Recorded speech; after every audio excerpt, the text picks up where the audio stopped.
There's a major crisis in the RP community. It's not masculinity. It's not a lack of intelligence. It's not money. And it's not fitness. It's friendly fire. We've turned on each other. You see, over the last few years, men in this community have declared war on one another. Men are slandering each other, making personal information public, and even doxing each other. This is flat out wrong. The world does not care about men. It doesn't value our intellect. It couldn't care less about our plight. And it sure as hell doesn't care about what we contribute. So this community was created to give men a place to go for help. Help with money. Fitness. Help with how to be a true gentleman. Dealing with life as a veteran. Taking their place as head of household. And even assistance with coping with divorce. And for a few years, things were awesome. Men banded together to help one another. We were thriving. We were making real progress. But something changed along the way. Our egos somehow got the better of us. We've become envious of one another.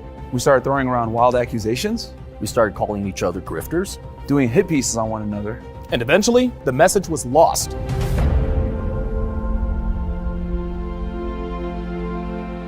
Gentlemen, we are no longer a unified community. Every other week, there's a petty disagreement. This creator falling out with that creator. And he copied me. Oh, he disrespected me. I said that first. He started charges for his products? He's a fraud. He should do a response video. Wah. This ends right here. And right now.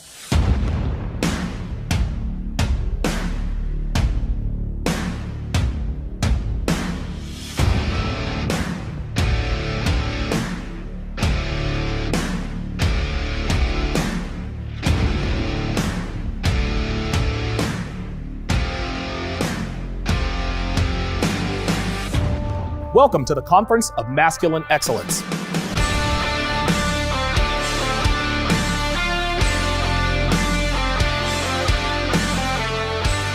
This event will serve as a new beginning for our community. We are going to show men the true meaning of masculinity.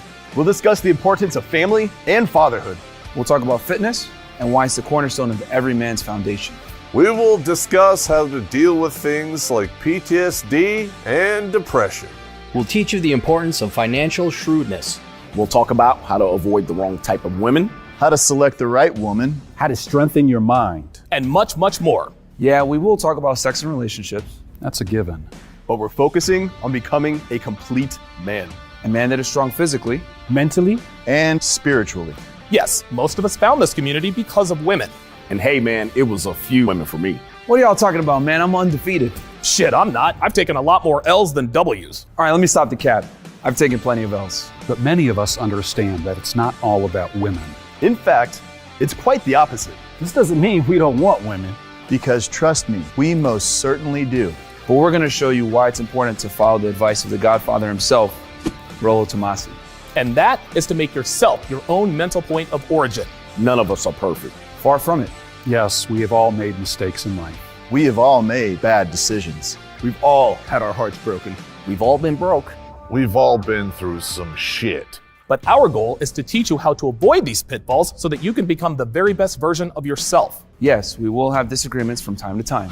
But in the end, we are all on the same team. We're in this together as men. And this is how it starts. Conference of Masculine Excellence will usher in a new era in this men's community. And from here on out, we're going to do things differently. No more infighting. No more friendly fire. No more hit pieces. No more response videos. And no more public feuds. If we have a disagreement, we handle it behind the scenes, man to man. The way it's supposed to be done. And it's as simple as that. Now more than ever, men need each other. In the end, we are much stronger united than divided. So join us to revive a once thriving men's community that focuses on its original purpose, helping men to become the very best versions of themselves. Thank you. Get your CME tickets today at masculineexcellence.com.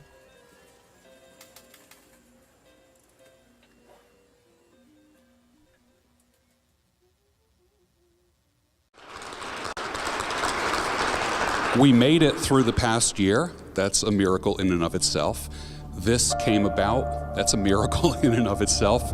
And a lot of planning and a lot of vision went into this. So you are in for a treat this weekend. A lot of you came here to be inspired, to learn, to gather data. Some of you have wounds that are going to be touched and healed.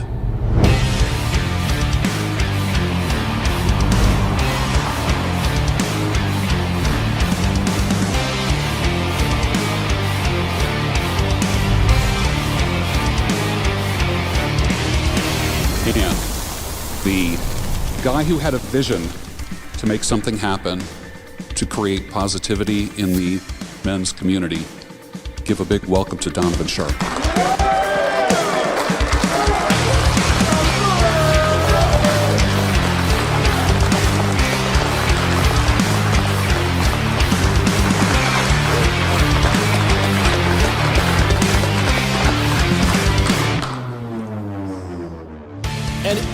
And again, I don't want to be Mr. Tony Robbins motivational guy, but any one of you guys could be doing this. Any one.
Your show now, press 1 to hear important.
A woman never belongs to you. It's just your turn. You lost your edge, she lost attraction for you. That's how it works. What'd you think she was gonna do? Tell you she cheated? Men cannot afford to get complacent in relationships. Get your fat ass off the couch, start lifting weights, and learn game.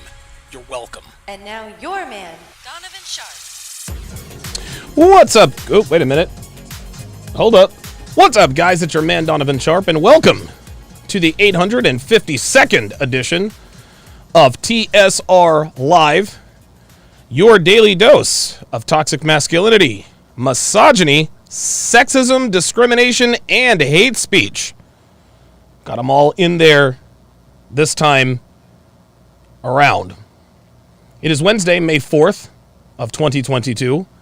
It is good to have you guys in today. As always, we are streaming live simultaneously to Facebook, Twitch, YouTube, DLive, Rumble, and of course in crystal clear, high-resolution 4K to SharpStream, which can be downloaded for free on Android or iOS. So however you're watching, wherever you're watching from, thank you for making the Sharp Reality Live a part of your daily routine. I have a fantastic show in store for you guys today. This is going to be a highly,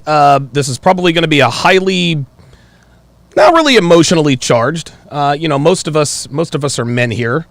Most of us are men, so I think we can keep things in perspective, and and be reasonable and respectful of certain things. But there's good news and bad news. Good news and bad news. The bad news is that the best part of the show will not be on YouTube. The best part of the show will not be on YouTube. The good news is that you can still watch the rest. You can still watch the best part of my show anyway. And that, of course, is by downloading the SharpStream app. You can download it absolutely free from the App Store or the Google Play app. So when shit gets real, you can get your ass over to SharpStream and not worry about me getting canceled or shadow banned. Doesn't have to worry about that. Clearly, I'm not going to do that on any platform but my very own, which of course is SharpStream. So if you want to watch live for free, download the app. Download the app, guys, because you're not going to find this content on YouTube. You're not going to find it on Facebook, Twitch, Twitter, Rumble, Library, DLive, BitChute, Teachable, or Kajabi. And by the way, I mentioned this before. Kajabi just closed my account because of hate speech. A rep over there told me that they had a sizable number of complaints, her words, not mine, about my content, and that they can no longer host my books or courses. Now, we can all speculate on why this is, and who caused this. But that's not what we do here at TSR Towers. I've been canceled on just about every platform there is out there, and as crappy as it's been, it's kind of forced me to adapt. This is why the lovely and talented Devin has built the SharpStream mobile app, as well as my website, which hosts all of my content, my courses, my books, event tickets, and so forth. So while others hate, we create, we mate, we buy real estate, and we eat steak. So make sure you download the SharpStream app so you can watch all my dating show and movie breakdowns absolutely free. Absolutely free. I could not do Hitch this last weekend because I was as sick as a you-know-what. Actually, I can say dog on the internet, right? I was very, very sick. I was very, very ill. No, it was not. It certainly was not the 91 DVOC like some people had suspected. It was just a really, really, really, really, really bad chest cold, head cold, respiratory infection. Upper respiratory infection, and so I am finally over that. I wasn't sure if I'd have my voice today because like that, and lose weight by Dr. B84. I like that. Allie in the chat says, is that you in the top left wall behind Donovan? Yes, that is Geeky Anomaly. Geeky Anomaly has made the wall. Geeky Anomaly he's a good friend of mine, man. I like the guy a lot. Been a long-time supporter of mine, and I'm very happy to call him a friend. Ben Barrera, $2, says, oh yeah, this is gonna be good. Abso-freaking-lutely. This is going to be very good. I've wanted to have this discussion for a while. My voice may crack every now and again, because of course I'm still recovering, and I don't know. My notes keep disappearing. I don't know why. I don't know why my notes keep disappearing. Oh, no, there they are. Never mind. I got to make sure my notes are always visible. But I feel much, much better today, guys. I feel so much better. I feel relaxed, rested, and refreshed. Whatever I caught, probably got it in Reno. Because I was feeling a little bit clammy when I got back from Reno. But then it really, really, really took hold over the weekend, and I was absolutely wiped out.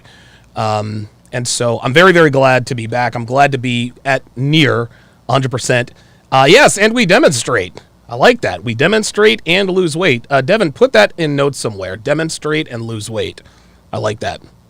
I like that. We do not compensate. We demonstrate and lose weight while we procreate. It is so good to have you guys in here today, man. Doing this is truly a labor of love. No pun intended. The TV show Labor of Love, which of course you can get on the SharpStream app. Now, before we get started here, keep in mind that while you can watch all of my premium content live for free on the mobile app, that does not give you access to the replays. But not to worry. Not to worry. For less than 16 cents a day. Hang on a second. Am I even on the right camera right now? Hold on. I'm going to disappear for a little bit. There we go. You guys are getting a close-up of the whitehead on my nose. Happens. Well, that does not give you access to the replays, but not to worry. For less than 16 cents per day, you get access to my entire catalog of my play-by-play dating show breakdowns. Love is Blind, F-Boy Island, Temptation Island, 90 Day Fiancé, Labor of Love, Too Hot to Handle, Love Island, The Bachelor, The Bachelorette, and now The Ultimatum. Gentlemen, I have dissected 13 seasons worth of dating shows, which is a shade over 1,000 hours of content. 1,000. 1,000. Think about that for a second, guys. 1,000. 1,000. 1,000 hours of surgical play-by-play analysis on real-world relationships in real time. Nobody else does this, guys. Nobody else does this. They try to. They try to imitate, but they cannot duplicate because I demonstrate and procreate, or at least I practice procreating. Okay, we've gone too far. No big deal. $5 a month, guys, that's all it takes. You can either become a Patreon member, or you can subscribe to SharpStream. Now, the difference between Patreon and SharpStream, not much. Patreon gives you access to all of the podcast versions. So on Patreon, you can listen to the podcast version.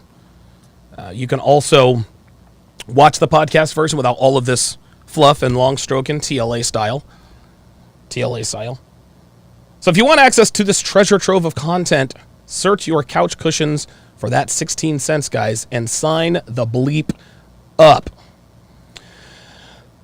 Later on in the show, of course, I'm actually going to be opening up the phone lines here very, very shortly. I'm going to open them up while I'm doing my opening monologue, because I think it's very important for you guys to cram in there as quickly as you can, because I think this is going to be a very, very, very, very interesting topic. So let's go ahead and get this party started. Phone lines are open now. 516-387-1987. 516-387-1987. Today's topic, the bro versus Dwayne Wade. I don't know if I'm going to get Danab Wodas for this, but Roe v. Wade, as you guys can see on your screen, according to Politico, has voted to overturn Noit Roba rights, draft opinion shows. Now, this doesn't mean that it's law yet, but it looks like it probably is. Devin thinks that this might be kind of a test case, like kind of a focus group type of deal. I don't know. We'll see what happens. Anyway, It starts, the Supreme Court has voted to strike down the landmark Roe v. Wade decision according to an initial draft majority opinion written by Justice Samuel Alito, circulated inside the court and obtained by Politico. The draft opinion is a full-throated, unflinching repudiation of the 1973 decision, which guaranteed federal constitutional protection of Noit-Roba rights, and a subsequent 1992 decision, Planned Parenthood versus Casey, that largely maintained the right. Roe was egregiously wrong from the start, Alito writes. Pardon me. We hold that Roe and Casey must be overruled. Now, for those of you guys who are not familiar with legalese, okay, a court opinion is the summary of their decision, okay? There are opinions in it, but a court summary of their decision, their overall decision, and why they decided the way they decided, that's called an opinion. Okay? Now, when they say the court, when he says hold or held, Roe and Casey must be overruled. Okay? What hold really means, without getting too far into it, it means we decided. So when it says the court held that Roe and Casey must be overruled, what that means is the court decided that Roe versus Casey must be overruled. I don't want to bog you guys down with legalese, but you guys might be seeing a few words in here that might be a little bit confusing. We hold that Roe and Casey must be overruled. So what Sam Alito is saying here is that we have decided that Roe and Casey must be overruled. He writes in a document labeled as, quote, opinion of the court. It continues, it is time to heed the Constitution and return the issue of Noit-Roba to the people's elected representatives. This, of course, is the draft. Deliberations on controversial cases have in the past been fluid. Justices can and sometimes do change their votes as draft opinions. These are the summaries circulate, and major decisions can be subject to multiple drafts and vote trading, sometimes until just days before a decision is unveiled. The court's holding or the court's decision will not be final until it is published, likely within the next 2 months. The immediate impact of the ruling, as drafted in February, would be to end a half-century guarantee of federal constitutional protection of Noit-Roba rights and allow each state to decide whether to restrict or ban Noit-Roba. It is unclear if there have been subsequent changes to the draft. No draft decision, in the modern history of the court has been disclosed publicly while a case is still pending. The unprecedented revelation is bound to intensify the debate over what was already the most controversial case on the docket this term. The draft opinion offers an extraordinary window into the justices' deliberations in one of the most consequential cases before the court in the last 5 decades. Some court watchers predicted that the conservative majority would slice away at Noit-Roba rights without flatly overturning a 49-year-old precedent. The draft shows that the court is looking to reject Roe's logic and legal protections. A person familiar with the court's deliberation said that the 4 other Republican-appointed justices, Clarence Thomas, pardon me, Neil Gorsuch, Brett Kavanaugh, and Amy Coney Barrett, had voted with Alito in the conference held among the justices after hearing oral arguments in December, and that lineup remains unchanged as of this week. The 3 Democratic-appointed justices, Stephen Breyer, Sonia Sotomayor, and Elena Kagan, are working on one or more dissents. These are the opposing views to the other justices, according to the person. How Chief Justice John Roberts will ultimately vote and whether he will join an already written opinion or draft his own is unclear. The document, labeled as a first draft of a majority opinion, includes a notation that it was circulated among the justices on February 10th. If the Alito draft is adopted, it would rule in favor of Mississippi in the closely watched case over that state's attempt to ban most Noit-Robas after 15 weeks of pregnancy. On Tuesday, after this article was published, Roberts confirmed the authenticity, this was yesterday, of the draft opinion and said he was ordering an investigation into the disclosure. To the extent of this betrayal of the confidences of the court was intended to undermine the integrity of our operations. I need to go back to that last one because I can read it better.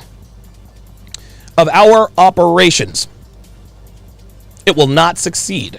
The work of the court will not be affected in any way, Roberts pledged in a written statement. There was a singular and egregious breach of that trust that is an affront to the court and the community of public servants who work there. Roberts also stressed that the draft opinion does not represent a decision by the court or the final position of any member on the issues in the case. The court spokesperson had declined comment pre-publication. So as you can imagine, this has caused quite the stir. Devin sent me an article on Yahoo called "Women on TikTok Say Hookup Culture Will Absolutely Be Decimated If Roe v. Wade is Overturned." Well, I imagine it can be.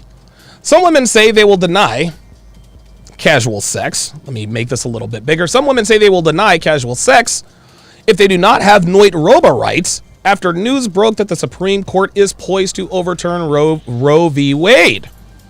In case you're a man who doesn't care about Roe v. Wade, just know that if Noit Roba gets banned, hookup culture will be absolutely decimated. TikTok user @MoneyMollusk wrote in a video, which has received more than 1.2 million views in a single day. All right, big fucking deal. What women would have, I can't read what these people, oh, wait a minute, sorry about that. What woman would have mediocre sex with a drunk rando? I can't find my mouse, my clicker. Oh boy. All right, here we go. All right, we're going to make it work. With a drunk rando, if he could potentially father their child, she continued, noting that the video is directed at all pro-life men who love Plan B. The clip drew more than 263,000 likes and more than 3,100 comments, with many users agreeing with her assessment. OMG, I'm entering my celibacy era, a user commented below, to which the video creator replied that she had the same thought the second the news came out. Well, isn't that interesting?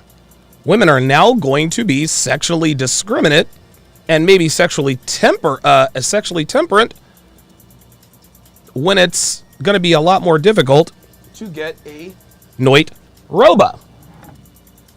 I still can't find the other part of my clicker. We're going to make this work. Anyway, we all need to collectively agree to never touch another man if it gets overturned, another TikToker commented. Another user declared that they were deleting all dating apps as we speak. Let's look at something else here. I'm going to get you guys' thoughts in just a second. Now, this is a very interesting take on the Roe v. Wade. And I think you guys would agree with this. Take a look and listen. Let's take a look at what she has to say.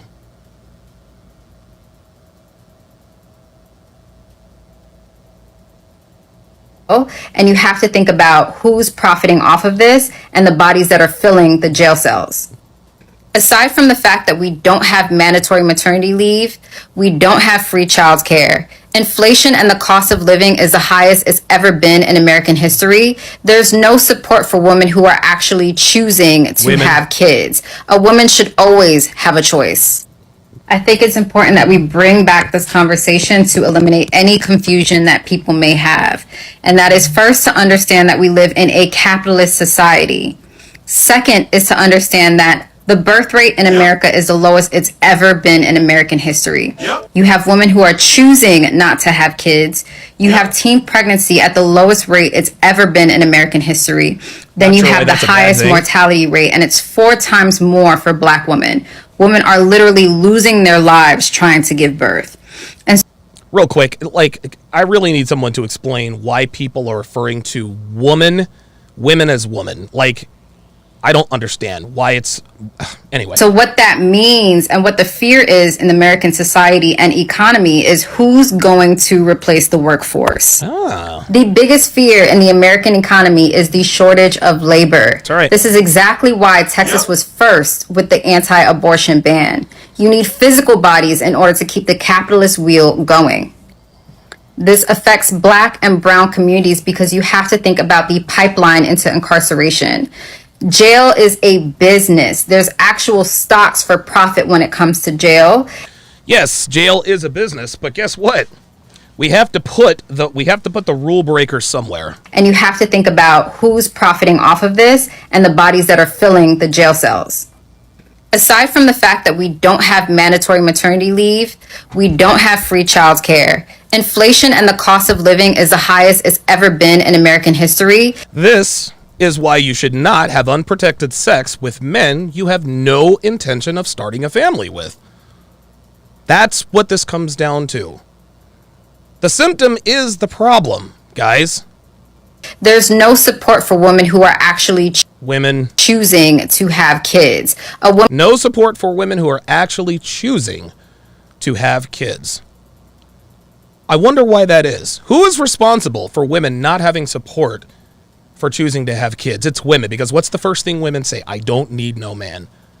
Men are only good for their wallet and their sperm. I can be a single mom. Daddies, niggas ain't shit. Women need men like a fish needs a bicycle. Now they want to bitch and complain about not having any support. What you're bitching and complaining about is the government's lack of support. See, Kevin Samuels talks about this all the time. Our economy is not set up for single people. Our economy is set up for families to thrive. This is why almost all single mothers are below the poverty line. The support that they're supposed to get is supposed to come from the baby daddy. But when you're having rampant sex with indiscriminate men and then they decide to bounce, well, guess what? That's what happens. I'm not going to be the guy. I'm not going to be the guy to sit here and pay for the mistakes of irresponsible people. I'm just not. A woman should always have a choice. I think it's important that we bring back. All right, let's look at another article that Dev this conversation to eliminate any confusion. Hang on a second. That people may have. Let's take a listen to this guy. This guy is actually quite amusing. Firefighters and roads and all sorts of other things. Can we use it a little bit for just to live? Hang on, maybe instead of spending abortions. Step 1, teach better sex ed. Teach teenagers how to use birth control to reduce unwanted pregnancies. Stop limiting women.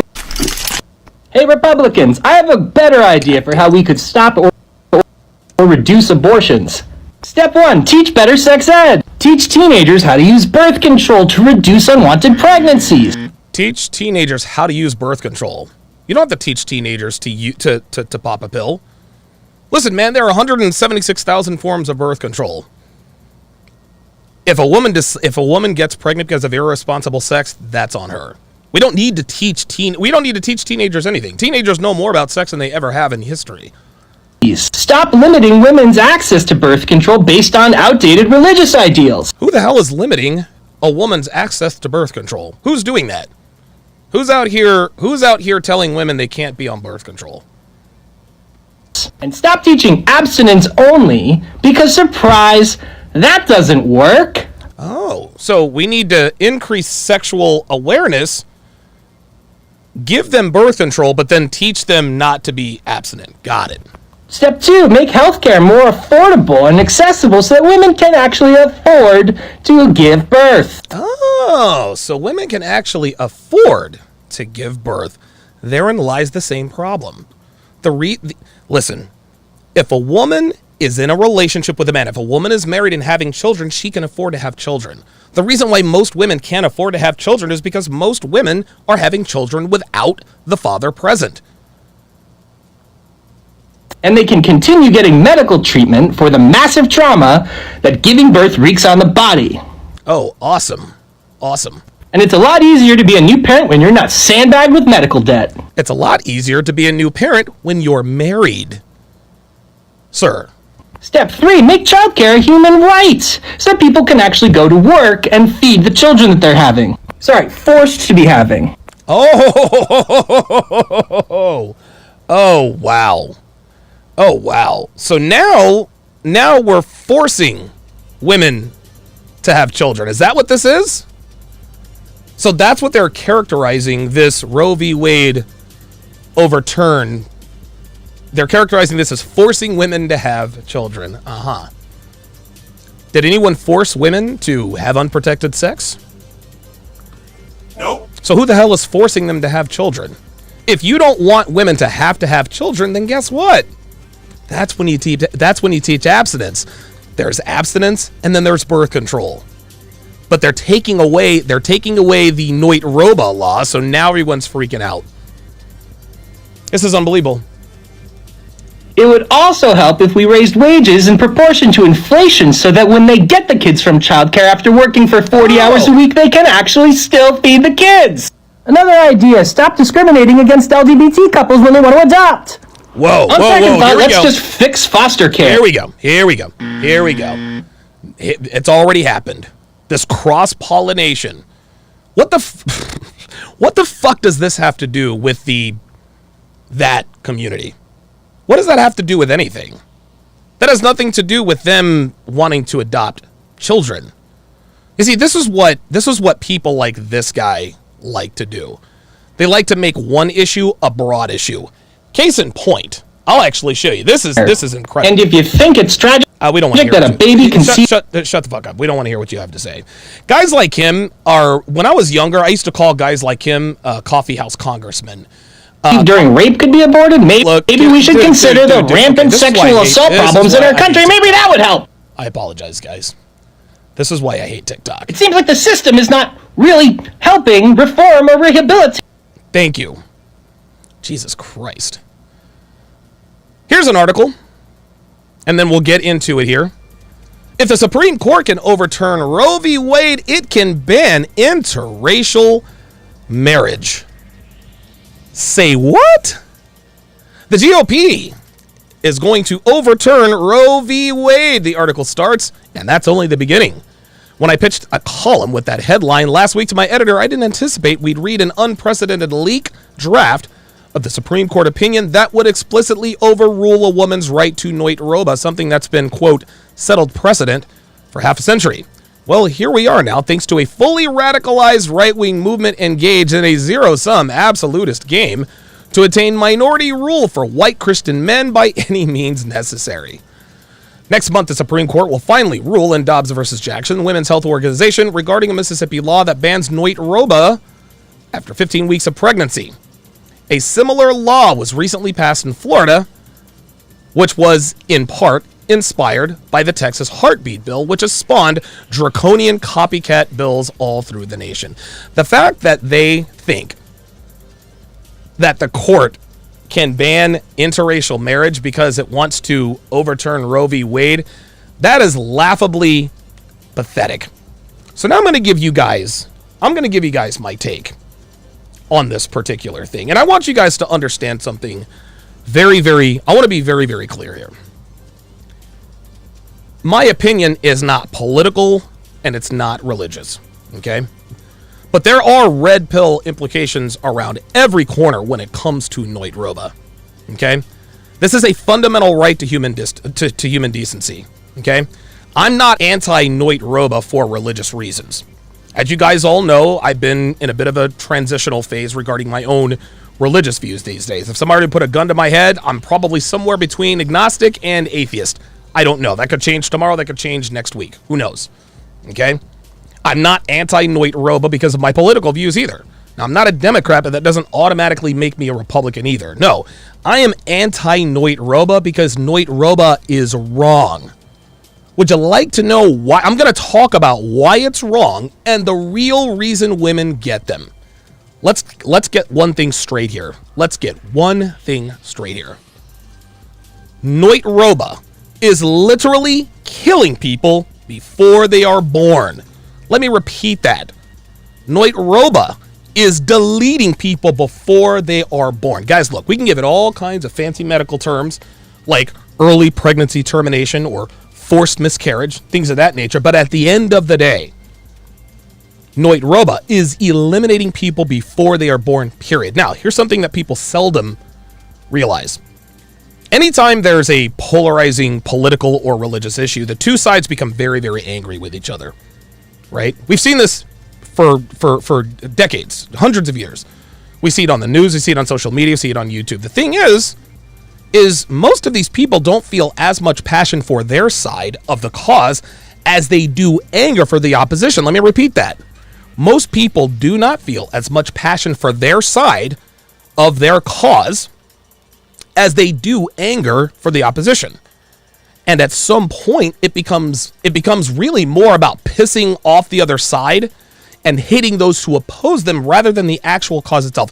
It's almost as though if there were no opposition, there's no cause, right? People who are pro-choice, which is pro-noit rubber without actually having to say that they are generally very angry because of people who are pro-life and vice versa. Bombing noit roba clinics is an idiotic thing to do, but they justify their anger with their position. Encouraging women to sleep around for the sole purpose of getting a noit roba, then posting it onto social media is equally foolhardy and is only done to incite anger and hostility with the other side. At some point, it becomes more about the opposition than the actual cause. People can say whatever they want. There is no way that pro-choice advocates are this passionate about deleting babies before they take their first breaths. Let me just say that one more time. Let me just say that one more time, guys. I want you guys to just listen to what I'm saying. People can say whatever they want. There is absolutely no way pro-choice advocates are this passionate about killing babies before they take their first breath. In an honest moment, if posed the literal question, are you really gung-ho? Are you really this gung-ho about inserting shears into a vagina and eliminating the you-know-what? They tell you that they weren't. Because they're human. But their anger simply comes as an overcorrection to pro-life advocates. That's all there is to it. Now we're really going to get into the nitty-gritty. Here are the excuses that women use to justify noit robas. And let's keep it, let's keep it 100 here. There are so many bad excuses, I don't even know where to start. But I'll point out a few of the most ubiquitous. Here's one. I don't want to bring a child into this cruel world. That's bullshit. Bullshit. You don't give a damn about anyone but yourself. But now we're supposed to believe that all of a sudden you care about your unborn child? So much that you're actually willing to delete it to keep it away from the perils of life? Get the fuck out of here with that noise. Have the kid, put it up for adoption. There are plenty of barren couples who would love to adopt an infant and raise it as their own, and you know this, including LGBT parents. Listen, I would much rather have a child be raised in an LGBT household than to be in the foster system. I mean, listen, I'm just going to go on record and saying that. Listen, it's the lesser of two evils as far as I'm concerned. Here's another excuse women use to justify noit robas. I'm not ready to be a parent. Nobody is, sweetheart. But you should have thought of that before you let him raw dog you and beg him to shoot your load you because it was so hot. Thankfully for you, like I just talked about, there's the adoption option if you want to circumvent the consequences of your slutty actions. Again, there are also thousands of firehouses, police stations, and other organizations that will take a newborn off your hands, no questions asked. That'd be too easy, wouldn't it? Too easy. There's no excuse not to take advantage of that free and easy option. Here's another excuse they like to use. Well, I don't want my baby to be in foster care. I've heard stories. So raise it yourself. Oh, what's that? You don't want to? Right. That cruel world excuse again. Here's the best excuse. My body, my choice.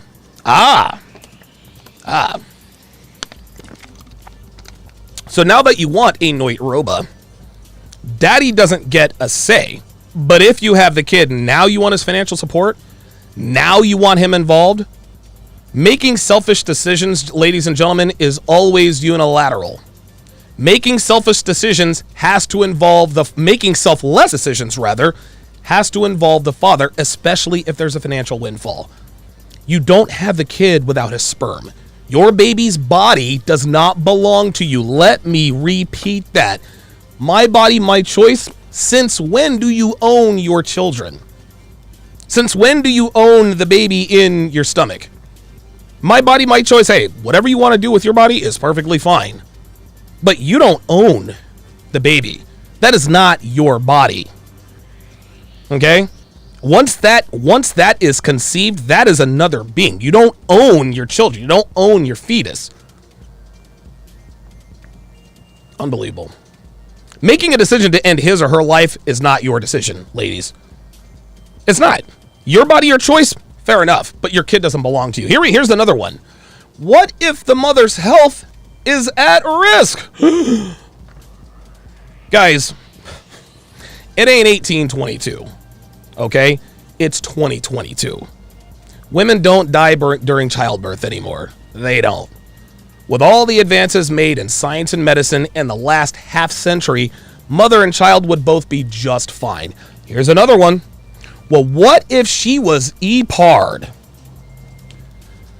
Regret sex is an E-par. Getting raw dogged in a bathroom club isn't E-par. Having sexual intercourse under the influence of alcohol isn't E-par. Getting knocked up by your boss isn't E-par. Even if a woman went through E-par, was forced to do that against her will, which is terrible, why would she punish the kid? It didn't ask to be conceived.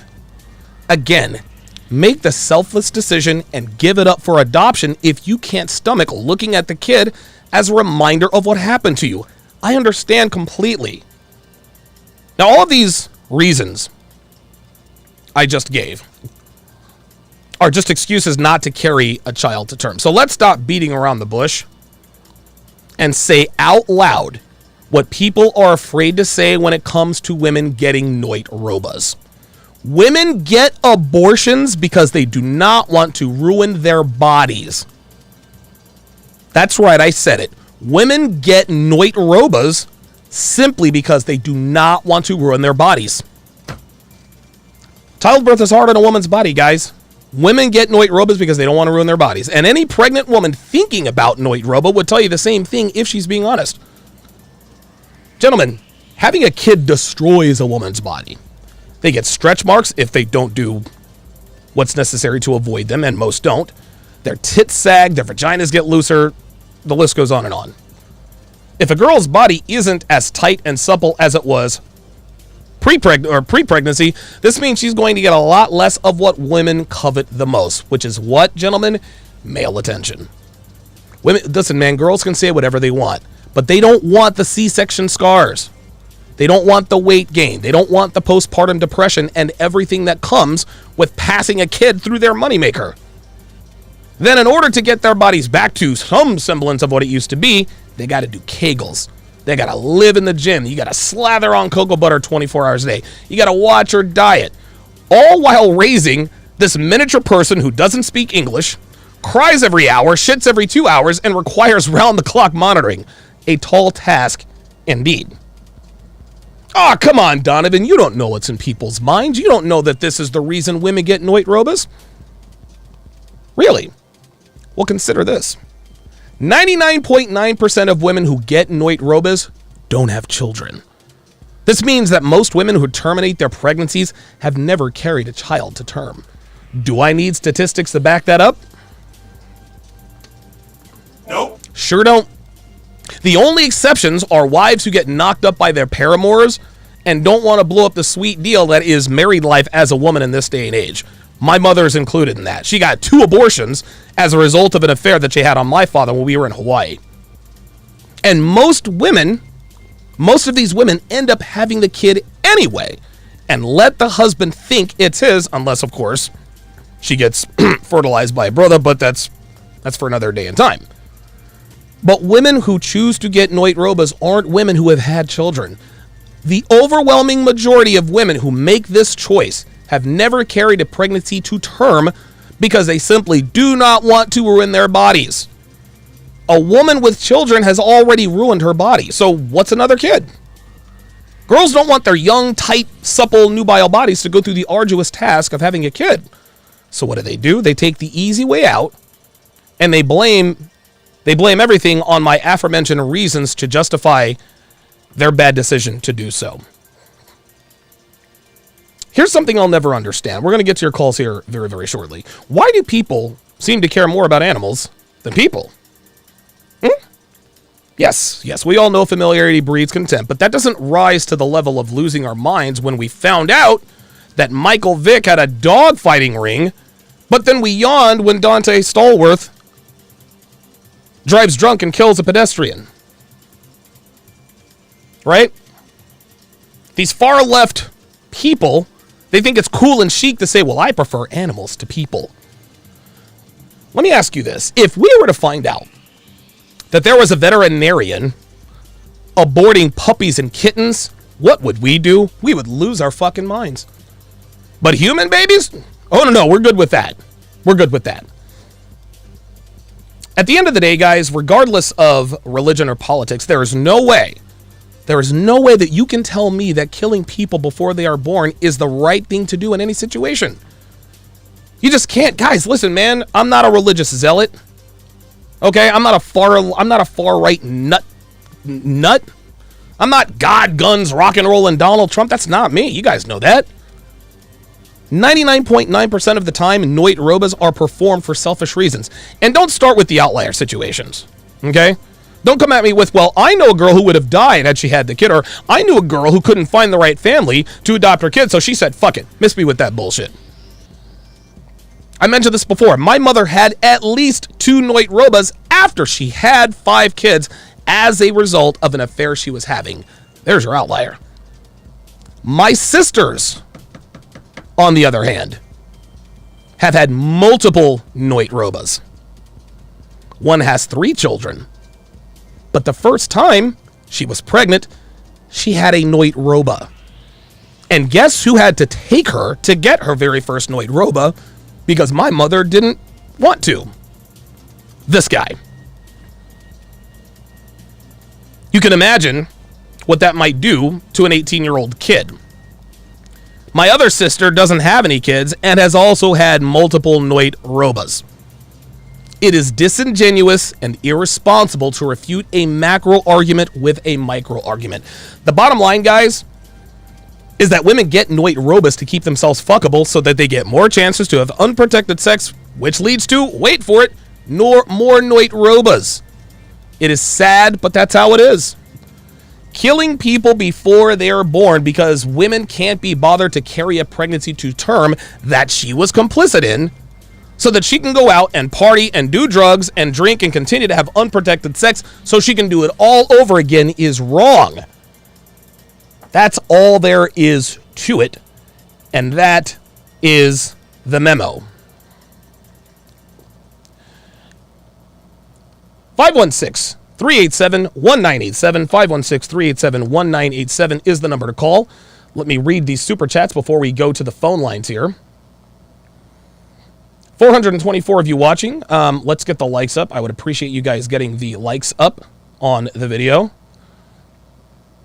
Big Al, $5 super chat, says, on Fresh and Fit, ladies were asked to pick between Instagram or marriage to keep their answers will shock you. F&F posted the clip. Now, women value attention more than they value anything. They value attention more than life itself. That's just how it is. I still can't find my little thingy. Desmond Montgomery says, I know you're not religious, but may I ask if you're pro-life or pro-choice? You don't have to answer if you don't want to. Clearly I've answered. I am 100% pro-life. 100% pro-life. Sub-Zero with the $10 super chat. Finish him. Says this will dry up federal money. That is the point of this. Planned Parenthood got $2 billion of federal tax money in 2019. This decision will require states to raise taxes to cover the cost. Yep. Yeah, this is reproductively responsible people having to pay the price for reproductively irresponsible people. Ain't that something? Robert P. Elliott with the $10 super chat says, hey, Donovan, watched your CME speech about hitting rock bottom in North Carolina. Did you ever go back after leaving early in 2010, or was it a situation where you left and decided to never look back? You know, it's interesting. A couple of years ago, I had actually planned on going to North Carolina and visiting a few sites. I was going to visit the quasi crack house that I was living in when I was in Johnston County, Smithfield, North Carolina. Then I was going to go to another place that my ex-wife and I had lived in, and then there were a couple of other locations. But yeah, I was going to do like live streams from there. I might still do that, just to kind of bring things full circle, but that's definitely coming up, that's for sure. Definitely coming up, that's for sure. Okay, let's see what else we got here. Ben Barrera, $5, says they don't want to bring a child into this cruel world. I guess that includes the cruelty of deleting the child too. That's exactly right. Like, what are we doing? And again, my body, my choice. You don't own your kids, ladies. You don't own your kids. Aurelio Cantu says, I wouldn't hate you if you voted for Trump. I didn't vote for Trump. I think his name was Armando Castillo. Out in Las Vegas. He may or may not have sold me. Anyway. Okay, let us go to the phone lines. Highly charged, highly controversial topic. Guys, I know that this is going to be emotionally charged and all that other kind of stuff. Please be respectful of other people's opinions. I don't mind strong opinions. I don't mind strong opinions. Let's also try to call the A word, noit robas, if you can remember. I certainly do not want to be canceled out here by the woke culture. So here we go. Let us go to Jay Blaze in Maine. Jay Blaze in Maine, you're on Live at Donovan. So what are your thoughts on this, man? Hey, Don. There are now TikToks of women bragging about getting 9 or 10 noit robos. So Dude, please. Is vastly concerning. Please tell me you're kidding. Vastly concerning. Did you say 9 or 10? No, they're 9 or 10. That's incredible, man. That's incredible. So, 9 or 10. Oh my God. And there are TikToks of these women bragging about this? Yeah, bragging. Unbelievable. So bringing this back will help to give some accountability back to women. So I think I'm for it. It's just the extreme measures. I think women are using this as a form of birth control instead of like an absolute last resort. Listen, man, if you got women bragging about having 9 or 10 noit robas, that clearly isn't a last resort. It sounds to me like a first resort. Because I'll tell you this, Jay Blaze, the thing about it is that birth control is, especially hormonal birth control, it fucks up their system. But guess what? If you want to have it seem like they're pregnant, there you go. But the thing is this, man. If how can I put this? Everything has a cost. If you want to have unprotected sex and not get pregnant, there's a cost. That cost is withstanding the side effects that come with hormonal birth control. This, once again, Jay Blaze, is a case of women wanting all of the benefits without any of the costs. That's what this comes down to. I'll give you the last word. Can I ask you a question? Is this the government kind of like pulling their sway to try and get couples back? You know what? That's a very interesting question. Go ahead. And what will happen, because we're already seeing women outpacing men in like a lot of fields. Mm-hmm. So will this even help get couples back, or are they going to continue with their single mother ways? You know, that's a very interesting question, because promoting single motherhood, promoting the breakup of the family, it's better for the economy in the short term, right? And the reason why it's better for the economy in the short term is because the more women are working, the more they're consuming, the better the economy does right now. But just like that other article said, and just like that other girl said, birth rates are the lowest they've been, I think, in history.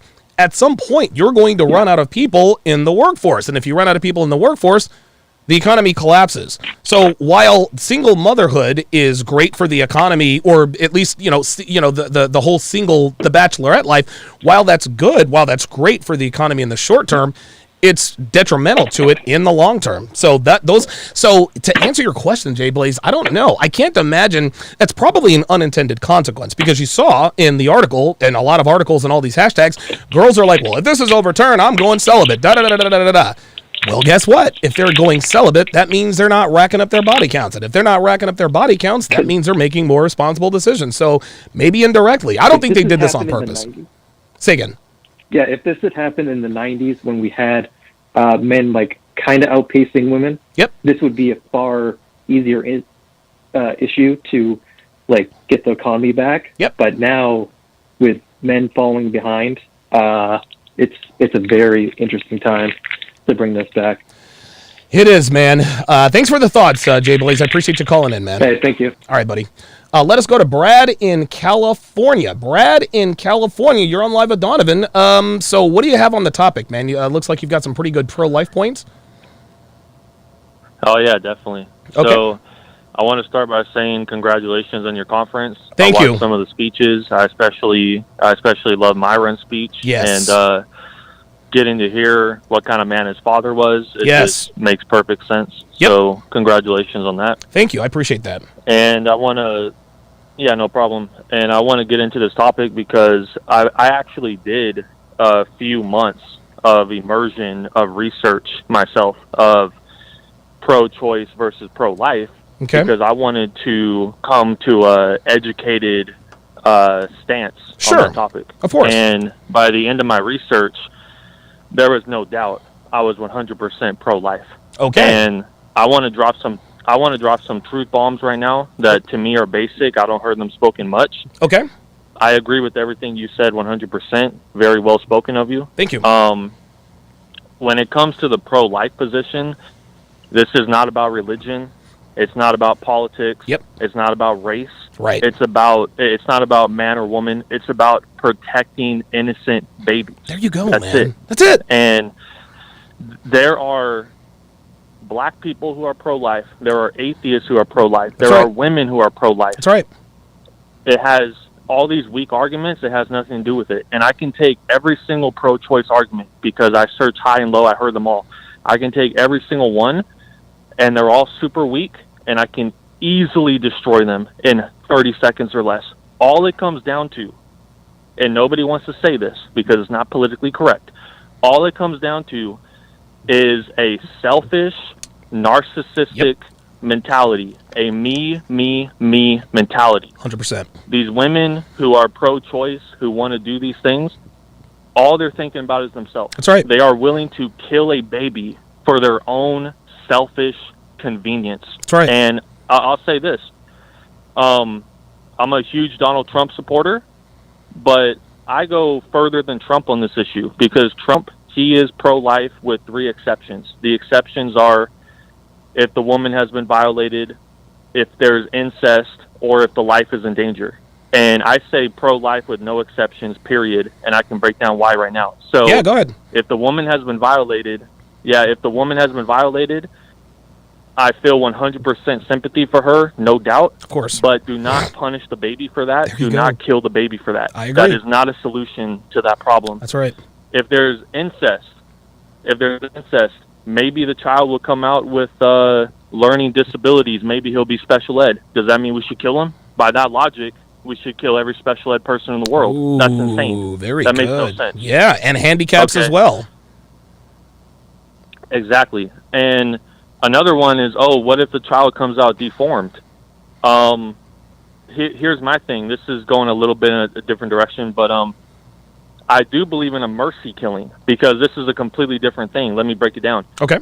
If the child is, if the doctor has told you, hey, I can see from this ultrasound your child might come out deformed, so let's just kill the child. That is evil. That is nonsense. That is not acceptable. Okay. What you do is, and unfortunately this is illegal, but I think it should be, but what you do is give birth to that child, do every possible thing you can do to help that child, like every single thing you can do. And if you've tried everything for years and years and that child is living a life of pain and misery, then you do a mercy killing. Yes. But a key difference is you do it as an absolute last resort. You don't do it as a first resort. Wow. And unfortunately, it's illegal in some countries, and that's unfortunate. But I think mercy killing is a beautiful thing if you're doing it for the right reason, for the right intention. I think that should be legal. You know, perhaps it's interesting, Brad. Supervision and no, of course, it's interesting, and I think assisted self-deletion is always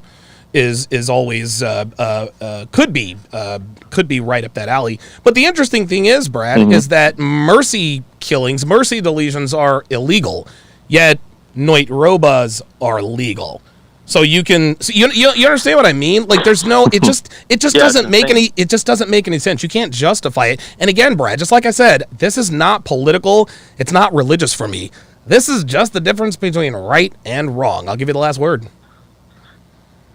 Yeah, I would just say to wrap it up, that takes care of all those arguments. And the last one would be, if the mother's life is in danger. And you said it very well, 2022, this hardly ever happens. But for argument's sake, let's say it is. Okay. And by the way, all these exceptions to the rule, these make up 1% of abortions, If maybe that. less. If So, that. Yeah, 99% of them is just the woman says, hey, having a kid's not really that convenient for me right That's now, it. so I'm going to kill this kid. That's it. Let's be real. That's okay? exactly so, it. So with the mother's life in danger, and I'll wrap it up soon, I won't take too long, but with Good. the mother's life in danger, here's the thing. I have tremendous sympathy for that, of course, but Mhm. let me ask you this as a thought experiment. What sounds more honorable and more noble, to say I sacrificed my life for my child, or to say I sacrificed my child's life for me? Woo! Wow. You know what sounds better, you know what I mean? And the thing is, this is what's so crazy in our society, Donovan, is if you were to, let's say a baby's outside the womb and it's your 3-year-old child, if you were to throw your 3-year-old child in front of a bus to save yourself, people would call you a terrible person. Oh, but if you kill the child inside the womb to save yourself, somehow this is justified. And I just want to make a few more points. Is that okay? No, go ahead. Maybe another 2 or 3 minutes. No, Is that go okay? ahead, man. You got it. So, you got it. okay, so so all these pro-choice arguments are super weak, and you can hear the difference between a pro-life woman and a pro-choice woman is the difference between a wholesome woman you should commit to and a pure psychopath. Bingo. When you hear the way Bingo. they talk about family and children. Yep. Pro-life women, they talk about children like, I love my children. I would give my life for my children. That's right. I would give everything for my children. That's right. The pro-choice woman, she talks about children like, oh, they're a parasite. They're ruining my body. Yes. They're taking my time. Yep. They're inconvenient. Yes. They're annoying. That's a psychopath. That a woman who can't even value the life of her own children. That's a million red flags in one. And I think this Roe v. Wade being overturned is one of the best things to ever happen in our country in a long time. I think that Roe v. Wade. It's one of the most evil, most selfish human inventions of all time. Yes. And what I really can't stand, that I will say, if nobody else wants to say it, I really don't care. I will say it. RBG, Ruth Bader Ginsburg, she gets held up as this hero, as this legend. She has dedicated her entire adult life to killing as many innocent babies as possible. She is Satan in the flesh. She is a selfish, narcissistic psychopath. I have zero respect for her. The world, I have zero respect for her. So that's all I'll say. But that pretty much, I feel like I destroyed the entire pro-choice. And I got to say something real quick about this whole TikTok thing. Sure. Women are saying, oh, if we're not allowed to kill our own children, then we're going to stop having sex. Please do. Yes, I was going to say that's the point. Is that supposed to be a threat? Like, oh no, now I can't have sex with a weird, ugly-looking psycho SJW bitch that's probably going to put a false accusation on me. Oh no, please don't threaten me with that. Wow, It's insane, dude. You know. Listen, Brad, that was definitely the call of the day. Thanks for your thoughts, man. Yeah, no problem, man. Donovan, I'm a huge supporter of you, a huge supporter of Fresh and Fit. Thank you. The conference you guys did was amazing. Just keep doing your thing, man. And I love the way Fresh and Fit stands up strong and tall to the SJW culture, to the woke culture, to the cancel culture. You do the same thing.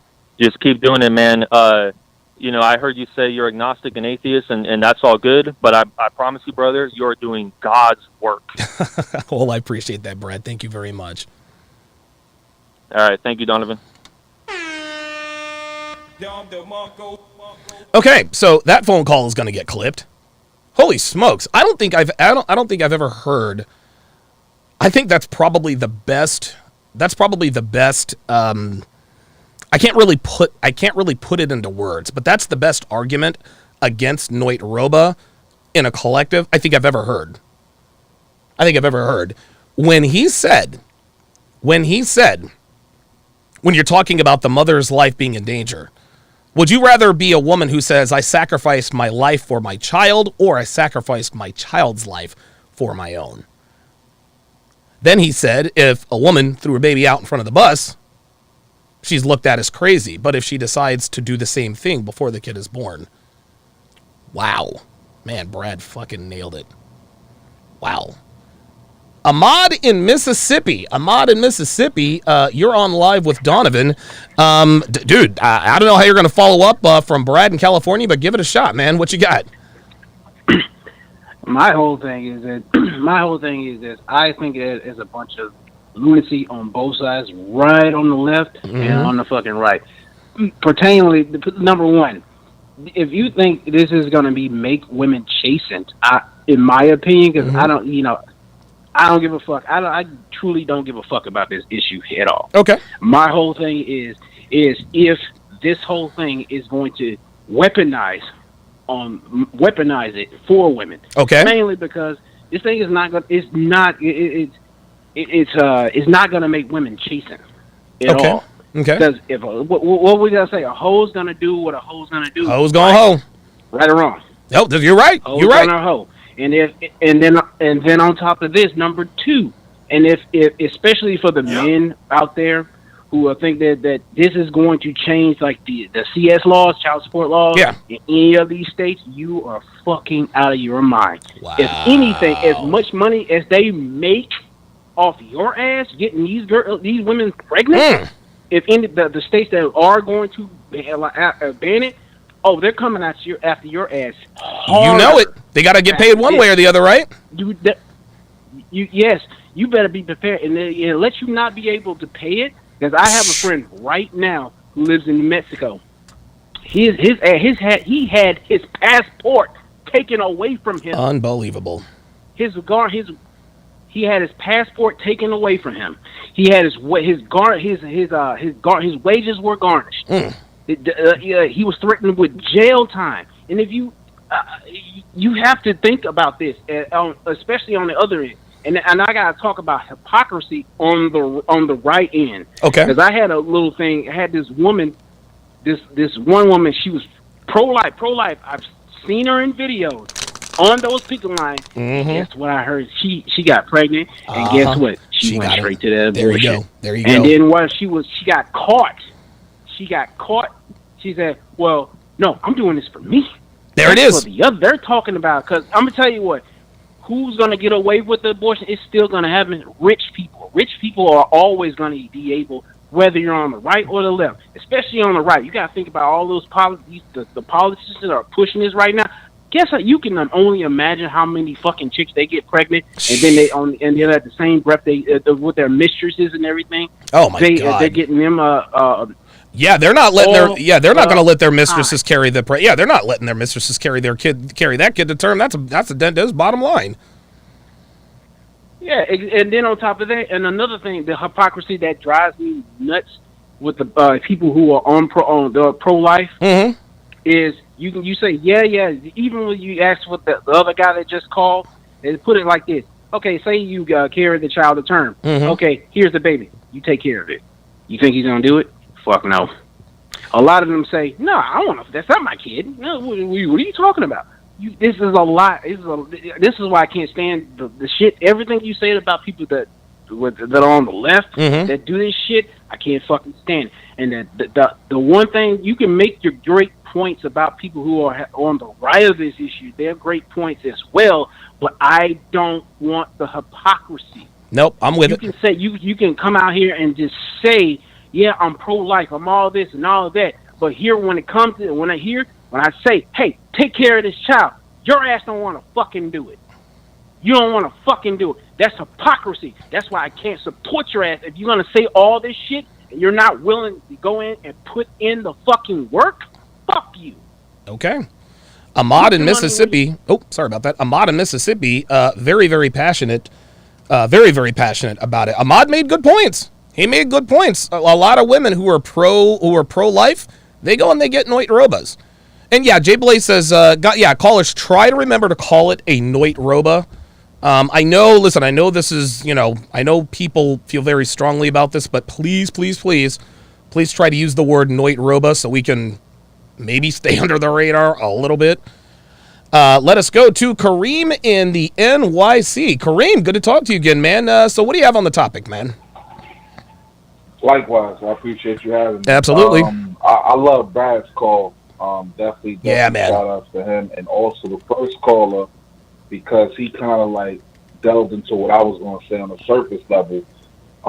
And I'm talking to this about a friend as well. Okay. Now I remember Red Pill content. I believe it was Fresh and Fit that spoke about this.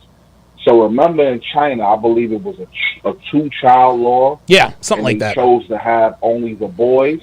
Yes. Now they have a shortage of women. So a lot of these ideas that we come up with, so yeah, then now they have to import women from other countries. Unbelievable, dude. So a lot of these ideas that we come up with short term or cause worse long term problems. And there's a brother by the name of Thomas Sowell. Thomas Sowell is a black economist. Okay. And he was talking about, he has a book, I think it's called, forgot the name of it, but in the title he says Intellectual Idiots. And what we have is we have these government people that try to handle all of these things. And it's like, dude, you're lawyers. You're not economists. You're not the innovative scientists. Right. You're lawyers. Most of you people are mediocre thinkers anyway. Right. Like, look what we have on Congress. I'm like, some of these people, like, who voted for you? So they cause these problems. And I think that they are starting to realize that, hey, if we don't get our birth rates up, you're going to run out of people. We are going to see a collapse. We're going to run out of people. And not only that, it has to be through marriage. So I think this is the start of something bigger. Okay. I believe that eventually the child support system will be changed, because we have to think about the long term.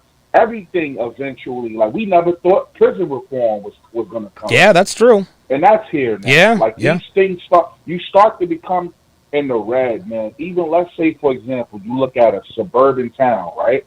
Suburban towns have 25-year shelf lives. Why? Because by that 25th year, the town is in a deficit. They don't have money to fix the roads. It becomes a disaster. Yeah. So this happens here in our country, and a lot of things are going to change, because let's say even if we said, okay, marriage is not the way. Well, the statistics show us, let's say if a bunch of single mothers had kids, these kids are failing in school. So they won't even have the intellectual property to do the work. Yep. And in the future, because this is about to be a STEM, science, technology, engineering, and math, dominated world. Yes. The next 10 to 20 you know it. Let me ask you this, Kareem. Something you said earlier, and it makes all the sense in the world. So I'm going to make this point, and then I'd like to get your opinion on something here. What you just said to me, that represents the Everglades mistake. You remember what they did with the Everglades? They decided to irrigate the waters and all the other kind of stuff. It was a great idea at the time, but now the Everglades, it's just like it's corroded. It's all mush. It's just like swampland. It was a good idea at the time to divert the water to do man's bidding, and here we are less than 100 years later. The Everglades experiment was a big fucking mistake. So what seemed like a good idea at the time has come back to bite us in our collective asses as far as the Everglades are concerned. I think that's probably what you're getting at.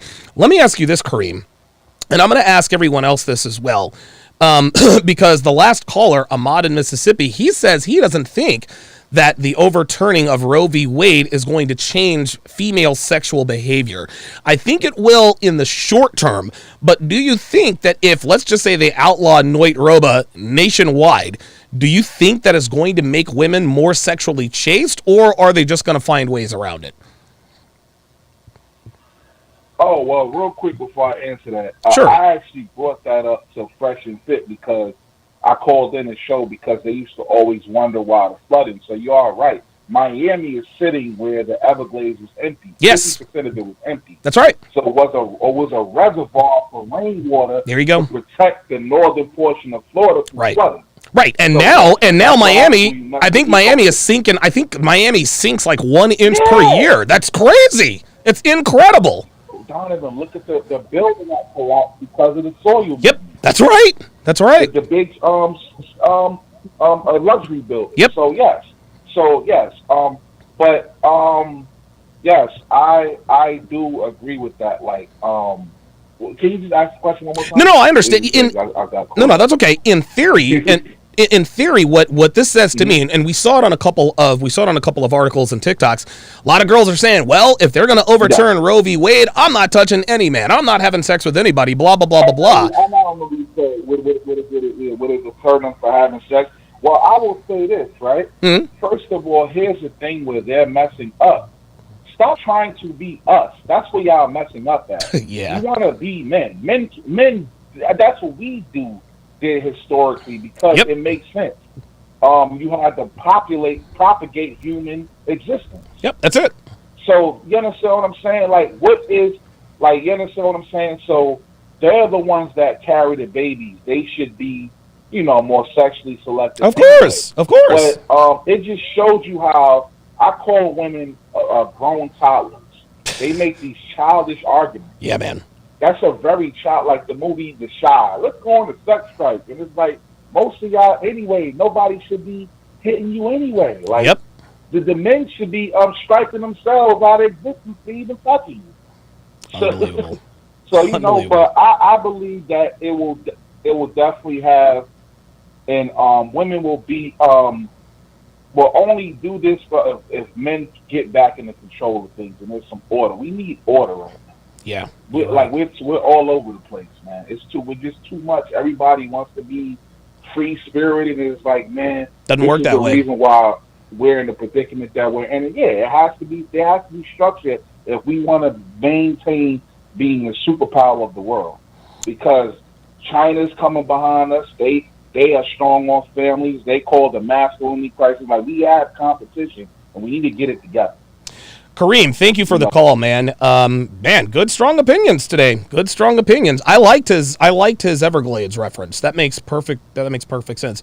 Let's go to Dal in Arkansas. So Dal in Arkansas, you did a case study on Noit Roba. Am I reading that correctly?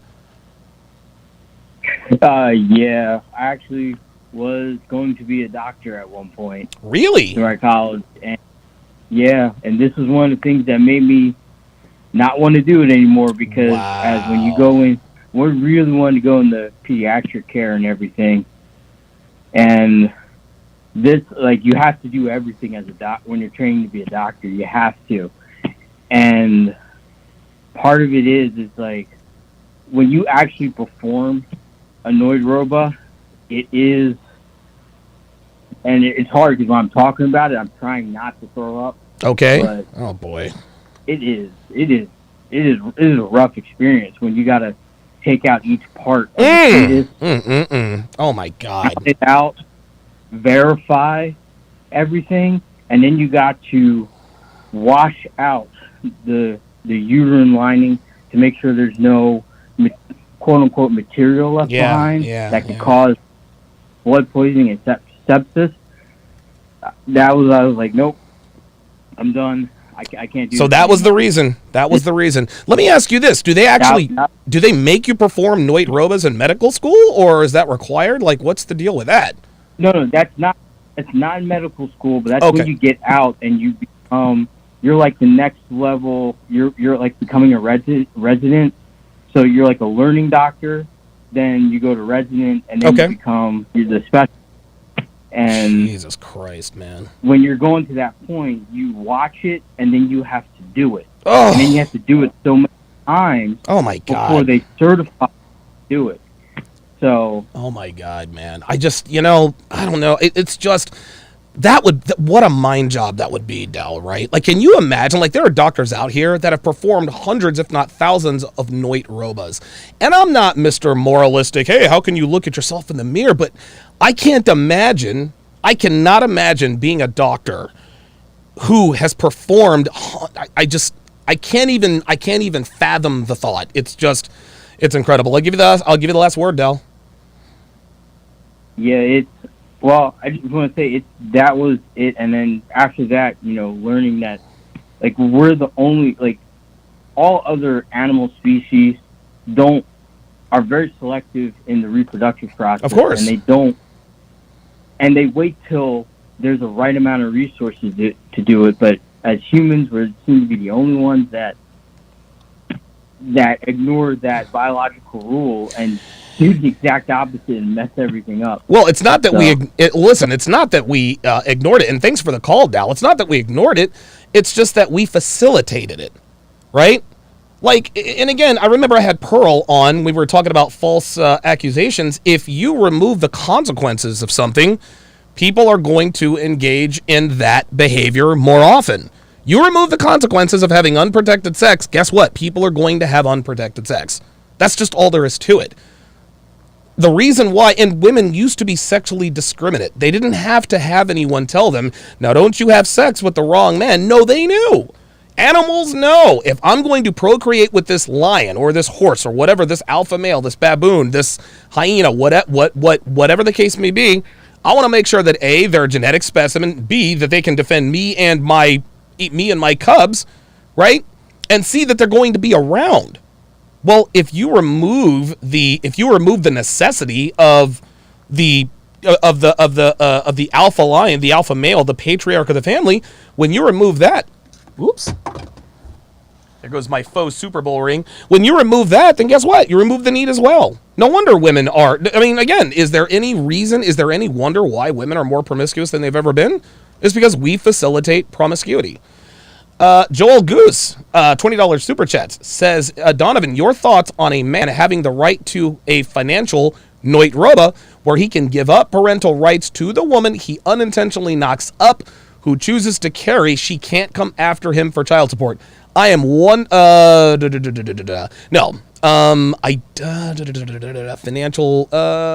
he had he unintentionally knocked up.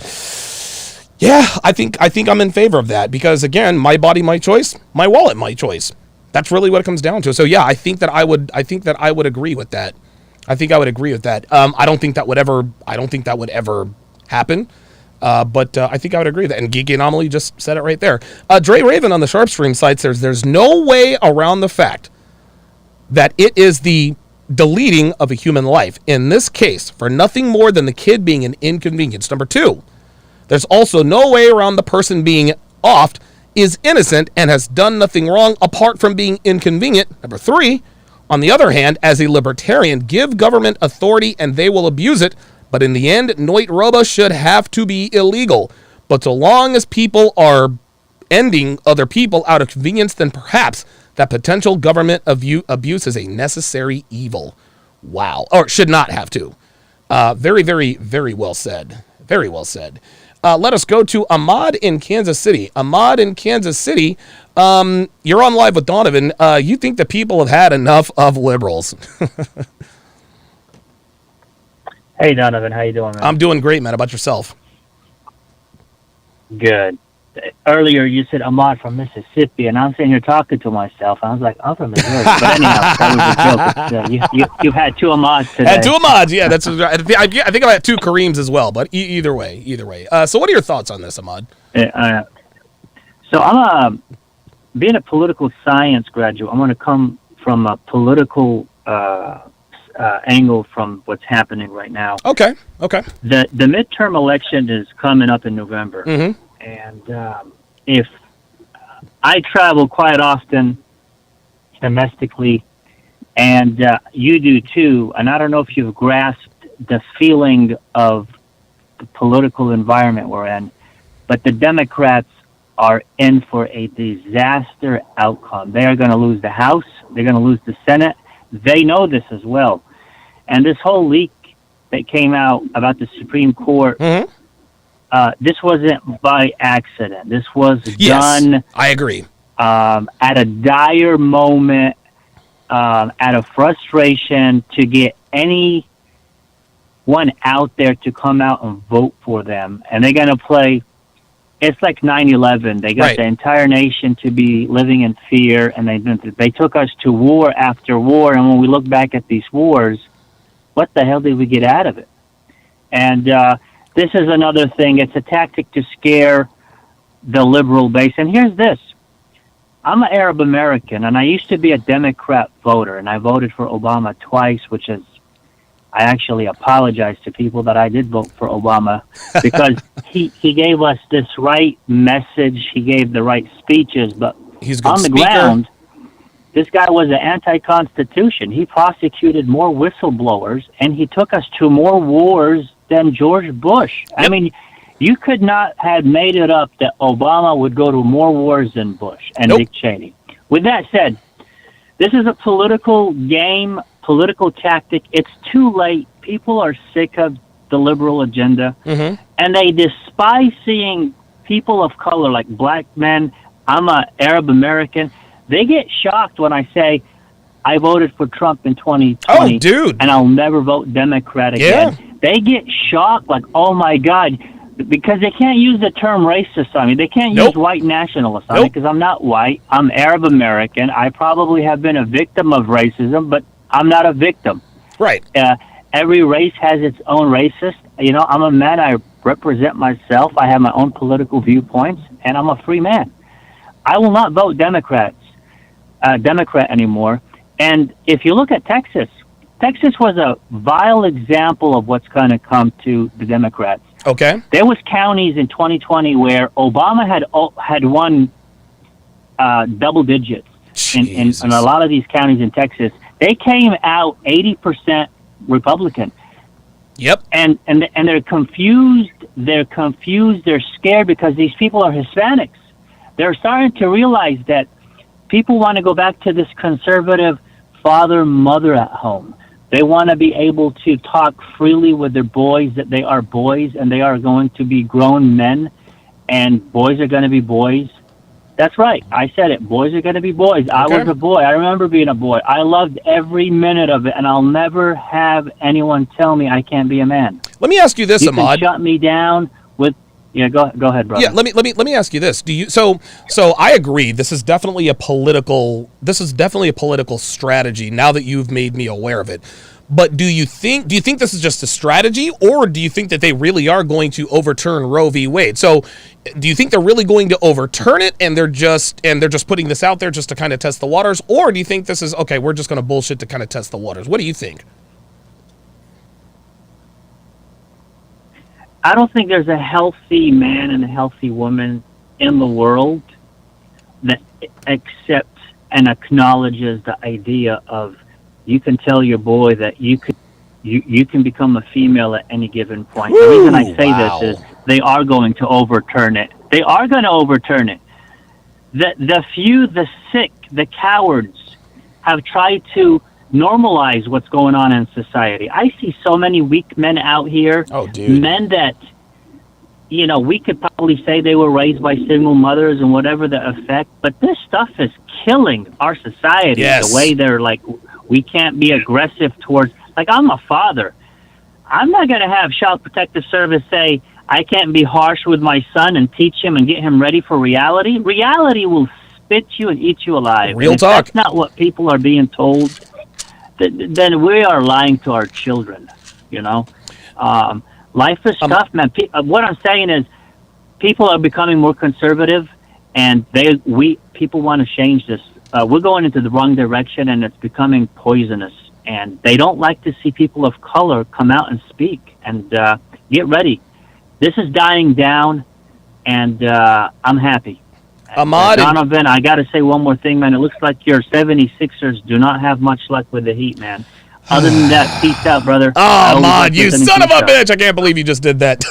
Thanks for the call, man. Yeah, man. God damn it, man. Yeah, that fucking sucks, man. It looks like the Heat are going to have their way with the Sixers. Good call by Ahmad. Let's go to Greg in California. Greg in California, you're on live with Donovan. So what are your thoughts on this Roe v. Wade potentially getting overturned? Donovan, it's good to hear your voice finally, man. Thanks, man. This is a long time coming. This landmark decision that's going to come out with Justice Alito, and I wasn't surprised with Justice Alito writing this. Sure. But I take this back to something Supreme Court Justice Brett Kavanaugh said during his hearing after he was excoriated and bemoaned to be a rapist and rapist, and all this other stuff come out.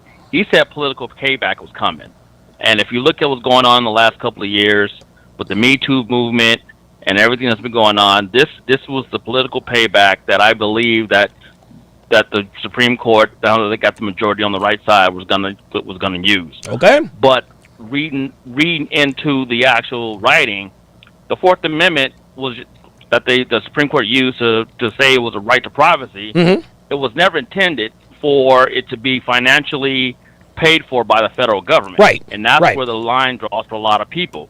The money that's coming out of the federal government, our tax dollars, is subsidizing this. And people have a right to say, I don't want my money being subsidized. So what the Supreme Court going to do?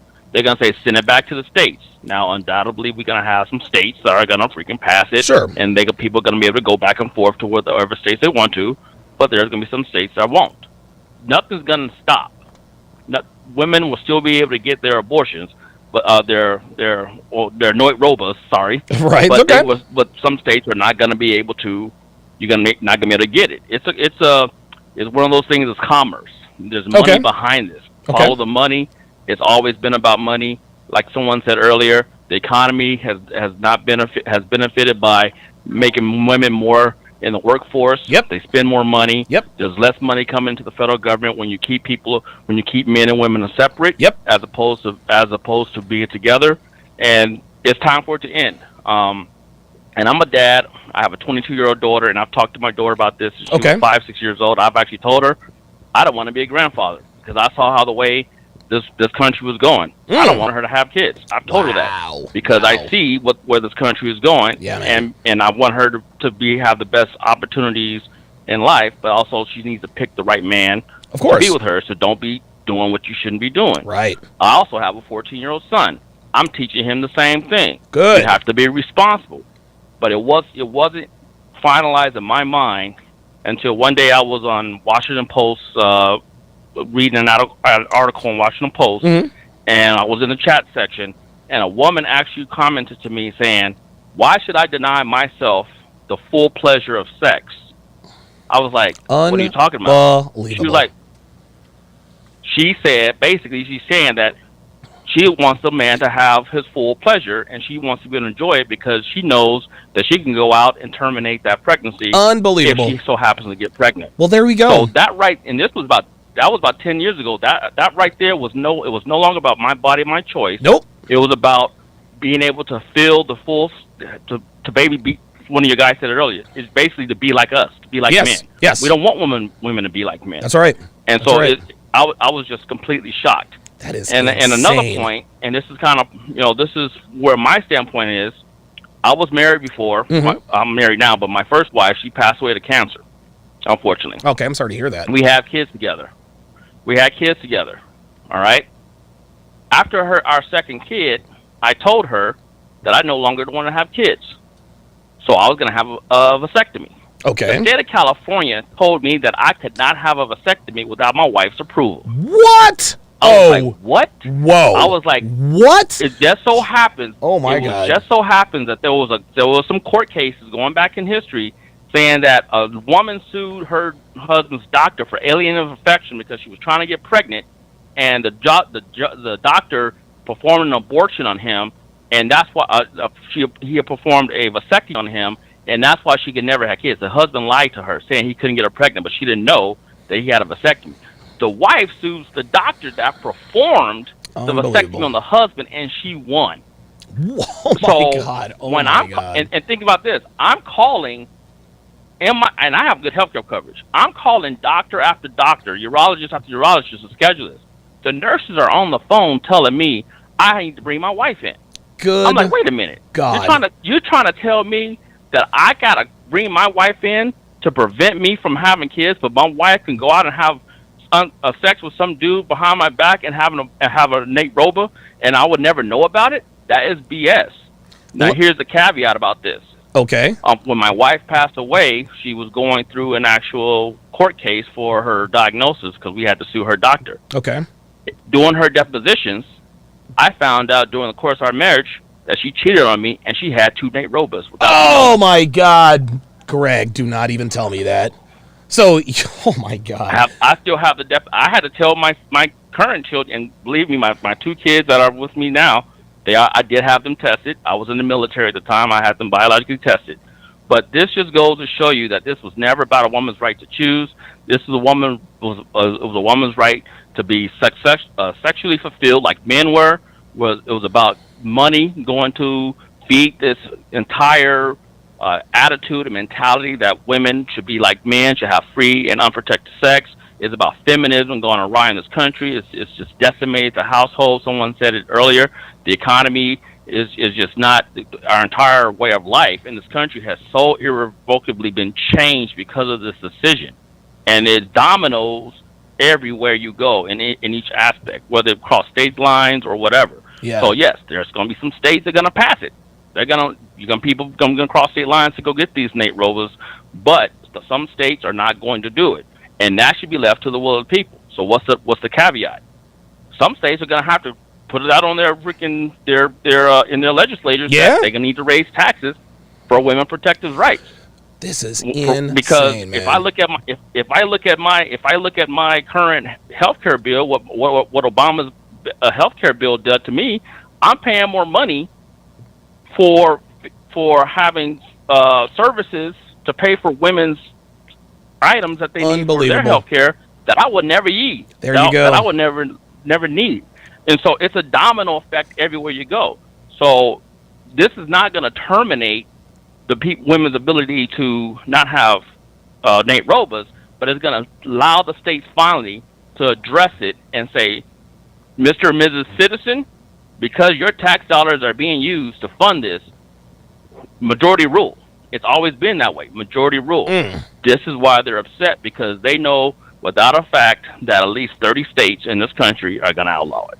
We already heard from the liberal states, California, New York, of course, Illinois, Colorado. They're gonna, but this is one of those things where we just really have to understand that this was a long time coming. But I go back to what Justice Kavanaugh said. Yeah, that political payback was coming. Yep, and it's here. Part of me feels like this was it. Part of me feels that this was it. Let me ask you one last question before I let you go, Greg, just to make sure I'm understanding you correctly. You are telling me here on May 4th, 2022, that a man in the state of California cannot have a vasectomy without his wife present. I am absolutely telling you that. That is unbelievable. The nurse, if you have a healthcare plan, babe, and I work for a major corporation, if you have a healthcare plan and you call the doctor, the nurse is gonna ask you, either does your wife know, or we want you to come in for counseling, or we want you to come in, and so literally, and this is what happened. I'm gonna tell you what I did. Okay. They provided me a form. That my wife needed to sign to approve it. So I knew she didn't want me to do it. So you know what I did? I went to my HR department, got some forms that for changing some benefits or something. Yep. I know she never reads them. I slid the paper between a couple of those pieces of paper, and she Boom. signed them. And I straight up went to the actual freaking urologist and got my freaking vasectomy. Good. She told me she wanted 4 more kids. I was like, you can have 4 more kids, but you're not having them with me because I know the cost of having kids. But just a double standard. Unbelievable, man. I won't want to have to pay for kids I don't want. I don't want to have any more kids, even though I am married. But I can't get that, but a woman can go and do that. And like I said, after being in the room, doing the deposition, and the lawyers that were medical lawyers had to look into her medical history, I found out that she had 2 Nate Robas in the middle. We were married 13 years. Unbelievable. And guess what? You didn't have to sign off on that, did you? No, I did not. There you go. So this is all about women's not being able to have the responsibility for their actions. Yes, to answer your question, will women's attitudes towards sexual behavior change? Some of it will, some of it won't. Jesus Christ, man. Greg, look, man. But this was a long time coming, man. This was a long time coming for just the way the whole thing is planned out. This has been a long time coming. It goes into the heart of the legal atmosphere around the Fourth Amendment and what the original Roe Wade decision was, the Casey versus Planned Parenthood decision, the way our economy has 92. suffered, the way the dynamics between men and women have changed over the years, the declining birth rates, and the elections have consequences. And I voted for Trump twice. I'm a black man. I voted for Trump. I voted for Trump once. I would love to vote for twice. I voted for him twice, actually. I did not vote for Obama. Neither did I. At all, because I am from the Midwest. I am from Chicago. I knew about Obama as a kid. I'm 45, going on 46. I knew Obama as a teenager. I knew he was full of shit. He was full of hot air. He was a preacher that happened to be he was a good orator. Sure. He could speak and give good speeches, and that's what he did in the Illinois Senate. He never authored a bill, but he was full of crap. And like one of your other callers said, he sounded good. Yes. Anyone that sounds good on paper ain't gonna fly with me. Meanwhile, I was following Trump since he was back on since he was in 1987 or 88. He was on Oprah Winfrey Show. Yeah. And he was telling the same thing he was saying in 1987 that he said in 2015, 2016 to this day. So people get emotionally tied into how people make them feel. The Democrats have long used feeling and emotion to ruin women's lives with feminism and everything like this. And it's just coming. The chickens are coming on a roost, and this was a long time coming. Greg, thank you very much for this informative call, man. Take care. You have a good one, man. That blows me away. That absolutely blows me away. So in the state of California, you cannot get a vasectomy without your wife's permission, but she can get a Noit-Roba without your permission. That, again, this means that that male and female reproductive rights are under the complete control of women. That's what this is. That's what this is. They want women to control which babies are born and which babies are not. That's insane. That's insane. What happened to my body, my choice? Right? If I go in and I want to get a vasectomy and they tell me you need your wife's permission, well, wait a minute. What happened to my so my body, my choice doesn't apply when I want to do something to my body? Well, if I want to go in and get a vasectomy, I need my wife's permission, but if she decides to get a Noit-Roba and I object to it, it's my body, my choice. This is unbelievable, man. This is unbelievable. I cannot believe what I'm hearing. I cannot believe what I'm hearing. I have never heard that ever. Wow. Let's go to Mark in Miami. Mark in Miami. So you are going to explain to me why you are anti-Noit-Roba. Go ahead.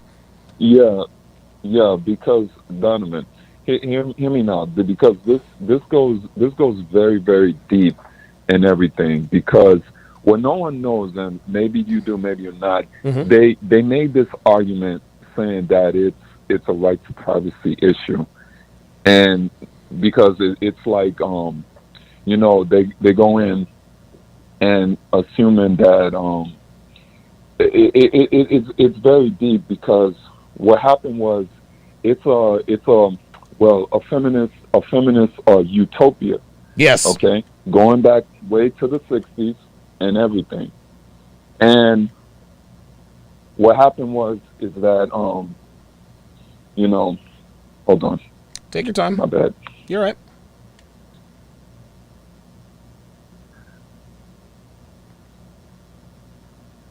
You good? Yeah. I'm good. Okay. I'm good. No, it's like a feminist utopia. Right. And they don't read the elephant in the room, saying that all it comes down to is Planned Parenthood. Yes. Okay? Planned Parenthood is like, they probably be shaking in their knees, because you got to understand, Donovan, they're federally funded. Yes, They're right. federally funded, both privately and publicly. Now, what this do is it's going to dismantle their money train. Okay?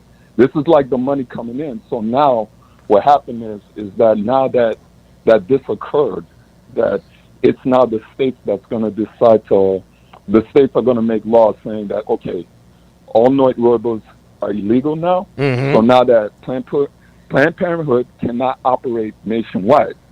So as soon as this happens, it's going to get smaller and smaller because bottom line is Planned Parenthood is like a monopoly. Yes. They're trying to control the federal dollars. Yep. So now that when this happens, now probably 30 states going to make it all illegal. Planned Parenthood is shaking in their knees and sweating in their pants that they're not going to get federally funded anymore. So this is the elephant in the room, Donovan. Okay. And let us not forget, Donovan, that Planned Parenthood is found by an actual racist named Margaret Sanger. That's right. And guess who did she wanted to abort by the time she started that organization? Unbelievable. Black people. That's right. Black people in general. Okay. Wow. No one wants to talk about this, and everybody wants to forget it, and everybody wants to play dumb and everything. Now that she passed away, everybody's like praising her. Yeah, deifying her. Yes. Yeah. Yeah. And I was like, man, a racist, and nobody was outraged about that, and nobody never talked about it. And so, fast forward to the 60s. They try to like rearrange, change it as a woman's empowerment, and then what it comes down to, Roe, the woman who was involved in the case was she was just a tool. She was just a puppet. Political puppet. She was a puppet. But in reality, no one knows this. That she says like, wait a minute, I wanna have the baby, but no, she was like they act as if she was the symbol that she was for this abortion. No, somebody behind her just got to her ears and then say, well, okay, we're gonna push her out and then you know make the case and let the chips fall where they may. Donovan, and this was the thing was this to say that it was a right to privacy was a fallacy. That wasn't the case. It was a womanist playbook to say, well, I'm empowered. I want to get rid of my baby like it's a casual thing. Donna, let me ask you a question. Do you remember? I think it was a couple of years ago that when you got ladies one woman was on the microphone and said, "Shout your abortion!" Oh my God! Yes, I remember like, that. Whoa. Yeah. Oh my. Yeah. Whoa. And that's what it comes down to. So now, bottom line is, and I'm gonna leave with this, Donovan. Okay. All it comes down to, the federal funding is gonna end. It's gonna come to a point that Planned Parenthood is gonna file for bankruptcy. Maybe not, but who knows? But let's say this is a good start coming, though. Thank you, Donovan. Mark, hey, thanks for the call. Listen, man, Mark in Miami made a lot of good points. The one main point is that, the reason why Planned Parenthood fights so hard for this is because if Noit Robas become the choice of the state, then Planned Parenthood they're going to be bankrupt. If they can't get federal funding, then they're going to be bankrupt. And let's face it, there are people who are a part of Planned Parenthood who rely on the federal government to pay the bills. Unbelievable. Wow. Thanks for the call, Mark in Miami. Clark in Nashville. You're on live with Donovan. What are your thoughts on what are your thoughts on the situation, man? Okay, thanks for taking my call. Of course. I'll see you in 2 weeks in in Miami, man. Very nice. In good. Was it the Brickell district? Yes, the Brickell district. You better believe it. A few thoughts. Number one, the leak is true, and it was probably leaked by somebody on the left. Oh, okay. And you've seen who was it? Probably somebody on the right. Maybe Ted Cruz calling for an investigation, and this was a criminal act, blah, blah, blah. Right. BS. Nah, that's bullshit. They're glad it's out. Oh, excuse my language. Somebody on the left leaked it. Number two, one previous caller said, stop trying to be like us, and that's what this is. This is men, right-wing men on the court, telling women, stop trying to be like men. That's right. And this is one way of stopping that. Number three, children are not conceived or born in this country unless a woman says so. That's right. That's right. So women will still get Noit Robas, and women will also still choose to have children out of wedlock. That's right. So it's not going to make much of a difference to men, particularly men in the upper 20, 10, 5% of earning figures who can, talk their taking care of talk it. their girlfriends into going off to another state where abortion is legal. And I'll put you up for a couple of weeks and come back. That'll be that. Not pregnant, okay? So it's your opinion so it's your opinion, just real quick before you go on. So it's your opinion that the potential overturning of Roe v. Wade, you don't think it's going to have it's not going to have an effect on women's overt promiscuity? Not at all. Okay. Not at all. Okay. Nor they're selectively having children when it suits them. Right. It's not going to change anything. We're far too far down that road. Yeah. For that to change things. This is not going to turn into the what's it called, the Handmaid's Tale. No. We're that's not going to happen. No. Now factor in soon men's reliable oral contraceptives. Okay. Yes. Soon we're going to have reliable oral contraceptives for men. Now women will scream and cry, "Oh, I won't believe him," so it doesn't matter.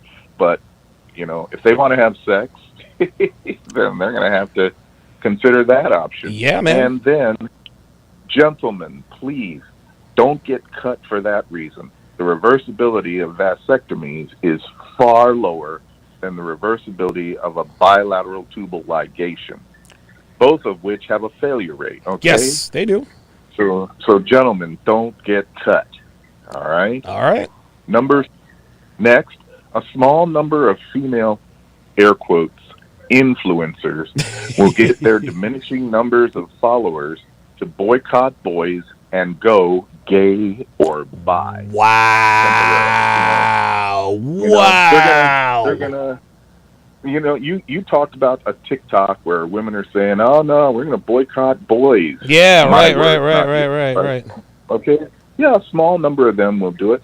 And there's one who recently came out and said, "Oh yeah, I was tricked into having sex with somebody." Right.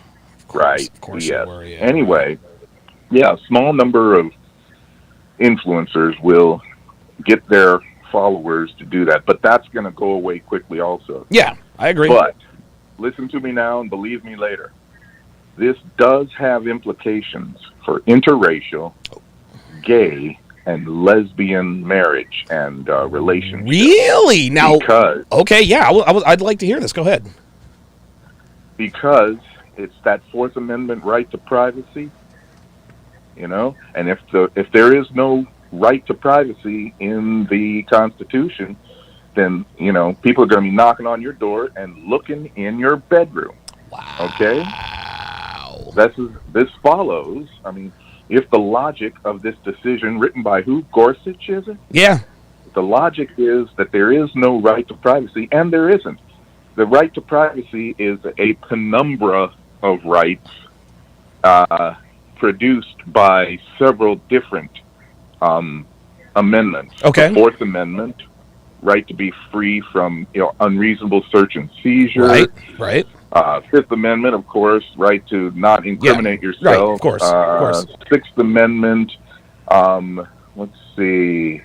Oh, right to a speedy and fair trial. Yep. Forget about Yeah, that. habeas corpus, yep.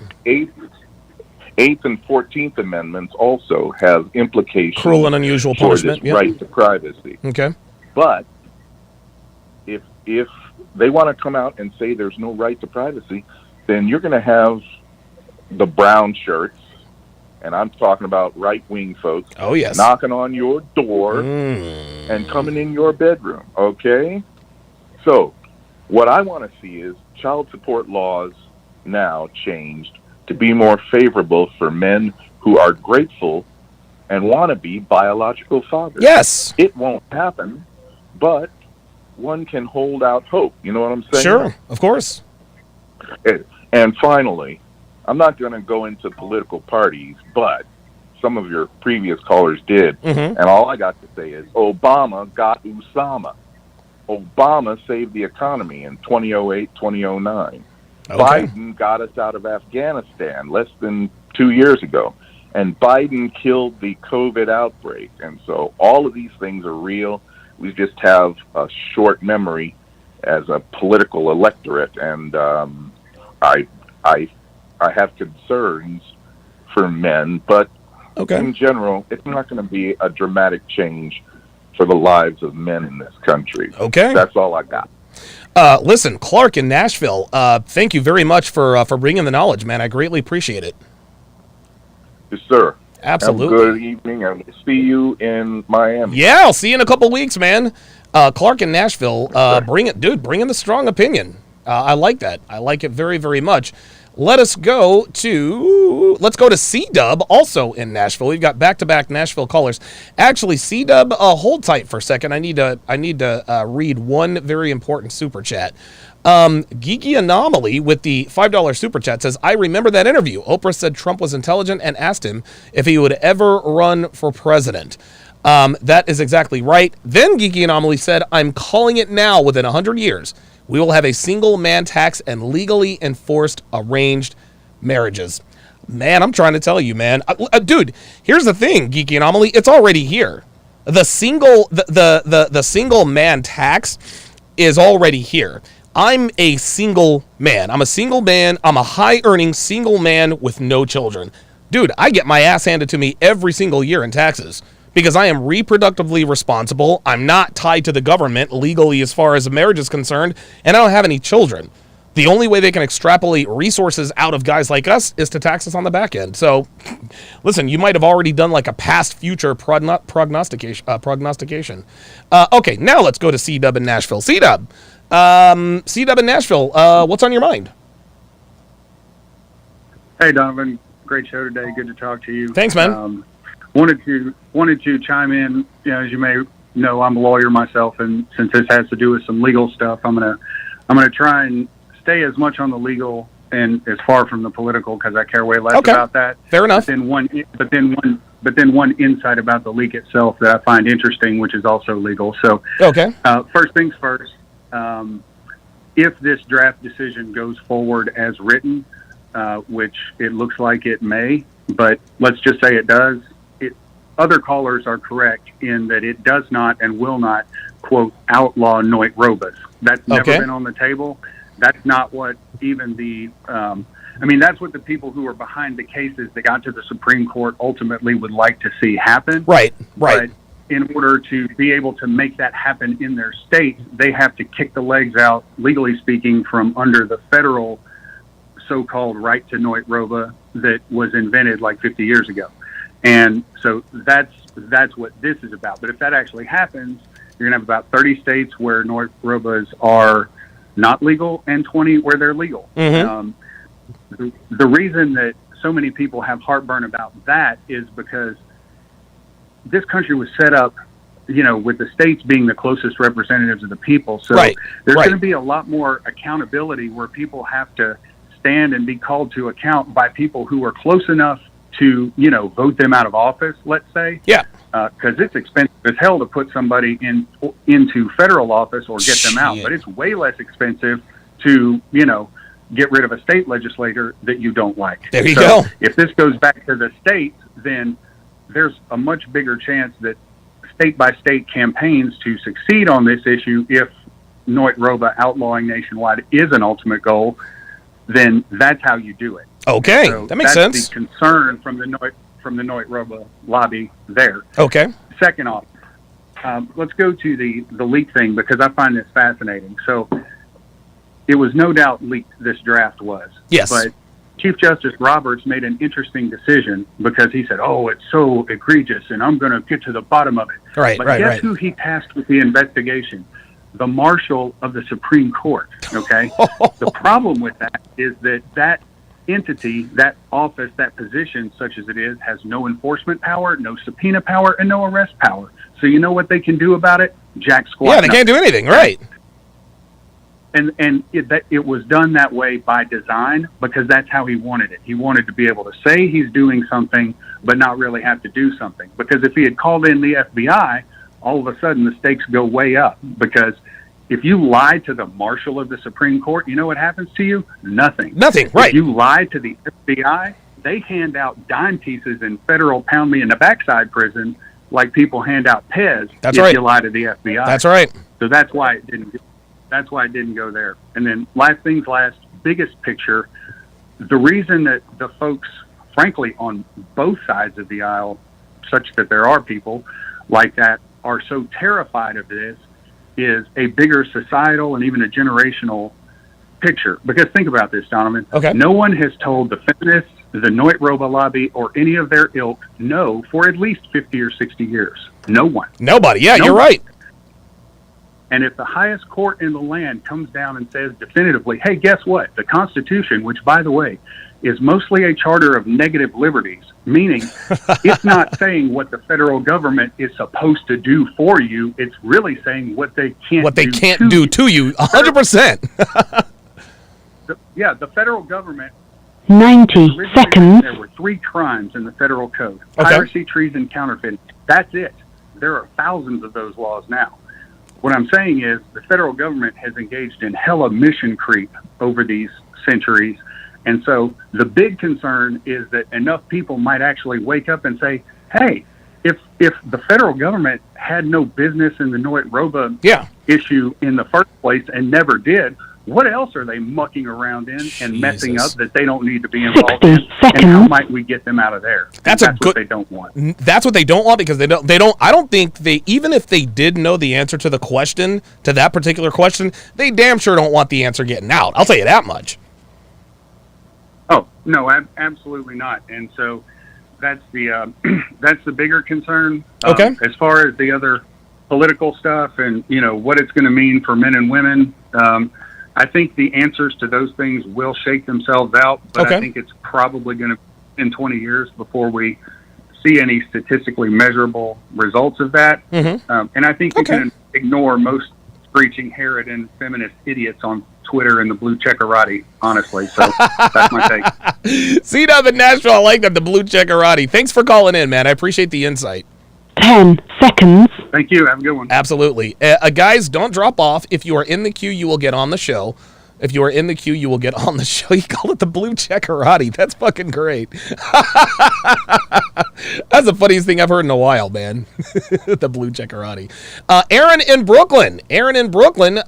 So you've got comments about how silly this is, and you've got an OBGYN story. What you got for me, man? Hey, Donovan, how are you? I'm doing good. How about yourself? Excellent. Thank you. Thanks for taking my call. Of course. Yeah, I think my opinion is this. I myself am in the medical field. Mm-hmm.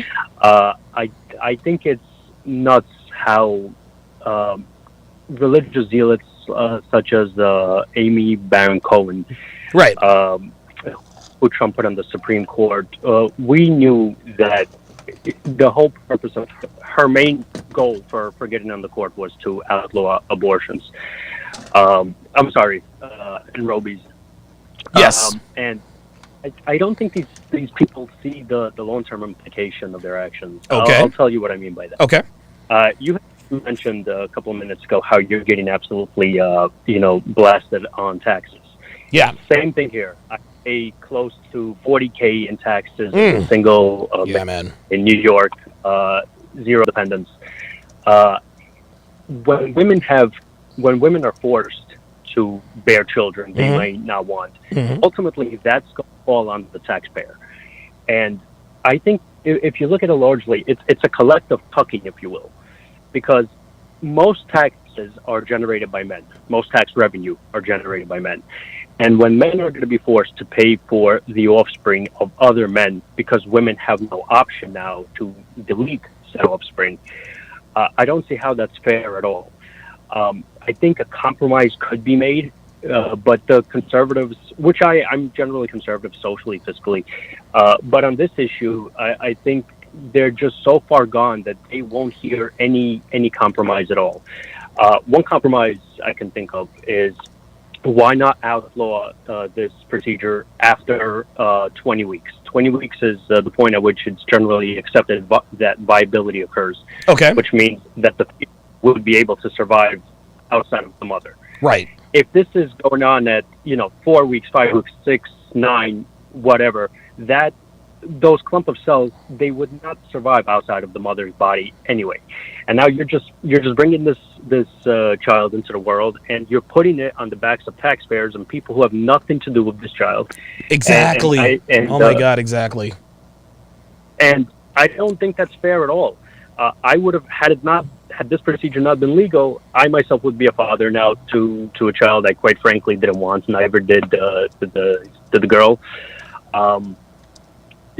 So same thing happened to a friend of mine. His life would have been destroyed in high school had it not been for this procedure. So in the early terms, I don't see a big issue with it. Yes, you can make an argument that, with third term, that becomes life. In the early stages, it absolutely is not. And to force me as a taxpayer and you and the whole other taxpayers in this country to pay for this, quite frankly, is grossly unfair. I think this is driven by conservative religious zealots who just can't seem to mind their own business. If you don't want to do this procedure, by all means, don't do it. Your body, your choice. About my wallet, my choice. Right? Yes. I don't want to pay for Bob's baby when I have nothing to do with Bob. So that was my thought on that, Donovan. In regards to the OBGYN. Yeah, what happened there, man? Yes, sir. So my aunt was an OBGYN in the former Soviet Union. She really? As well as a midwife. Yes, sir. Okay. That procedure was largely illegal. She would tell me how women would come to her and other providers, pay them under the table, and basically it was done with very rudimentary anesthesia and a coat hanger, a metal coat hanger. So, you're putting people's lives at risk. It's still going to take place, and it just becomes far more dangerous to do. My current post-wall girlfriend's mother is a obstetrician gynecologist. She's a devout Catholic. She refuses to do them. Fine, no problem. No one is forcing you to do a procedure that you think is unethical as a medical provider. So it's not as if people are forced against their will to do something they aren't. I think it's not to think what will happen if all of a sudden there's much more people dependent on taxes and the amount of taxpayers is decreasing. Right. What is that going to do to our economy? What is that going to do to people's lives? If again, going back to my friend, had he been anchored with fatherhood at the ripe old age of 18 in high school, well, I doubt he'd be in the position he is now.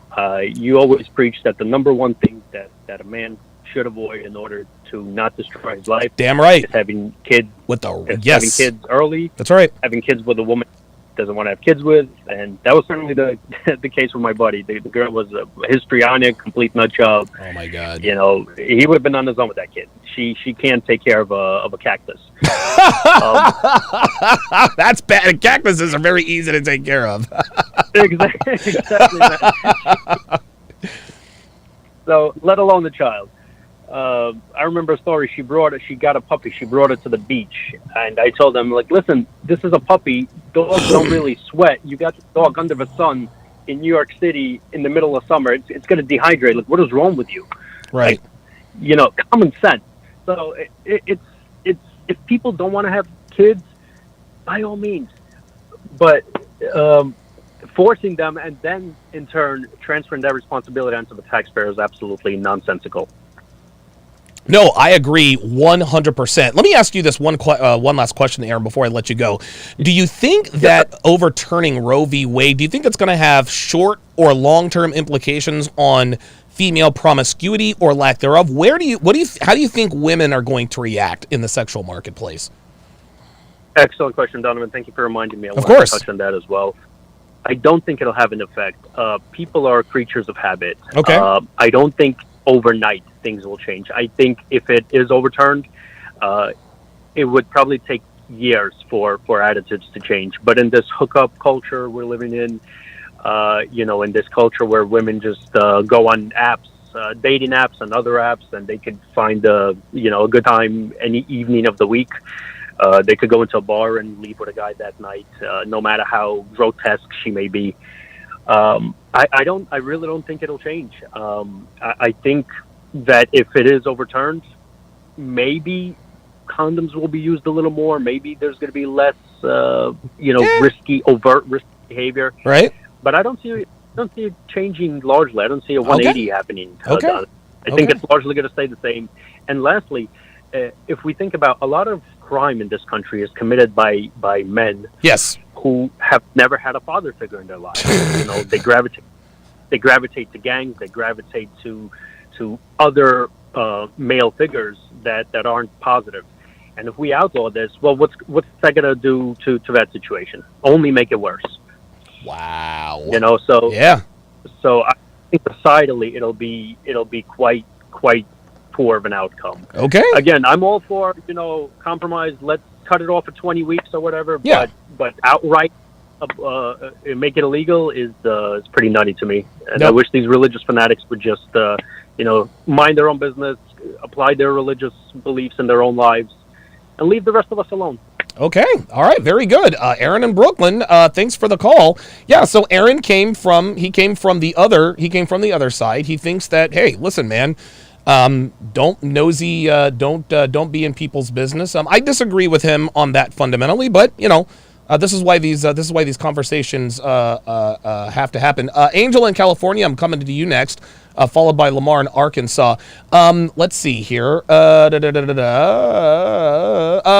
M with the $20 super chat says, shout out to all the callers calling in. Great show, Donovan. Yeah, this is incredible. I'm surprised it's actually still live on the air. JC, $5, asks a very good question. He says, if and when Roe v. Wade gets overturned, what is your advice to single, childless men achieving excellence moving forward? Don't change anything. Don't change anything. My message is going to stay the same. Whether Roe v. Wade gets overturned or not, protect your seed, make money, make muscles, and learn game. And by learn game, what we mean when we say learn game is just a placeholder for understanding the way the sexual marketplace really is and acting accordingly. That's all that is all game is. You have to understand who women really are, not what we're told they are. You have to understand who women and what women really are based on our observations.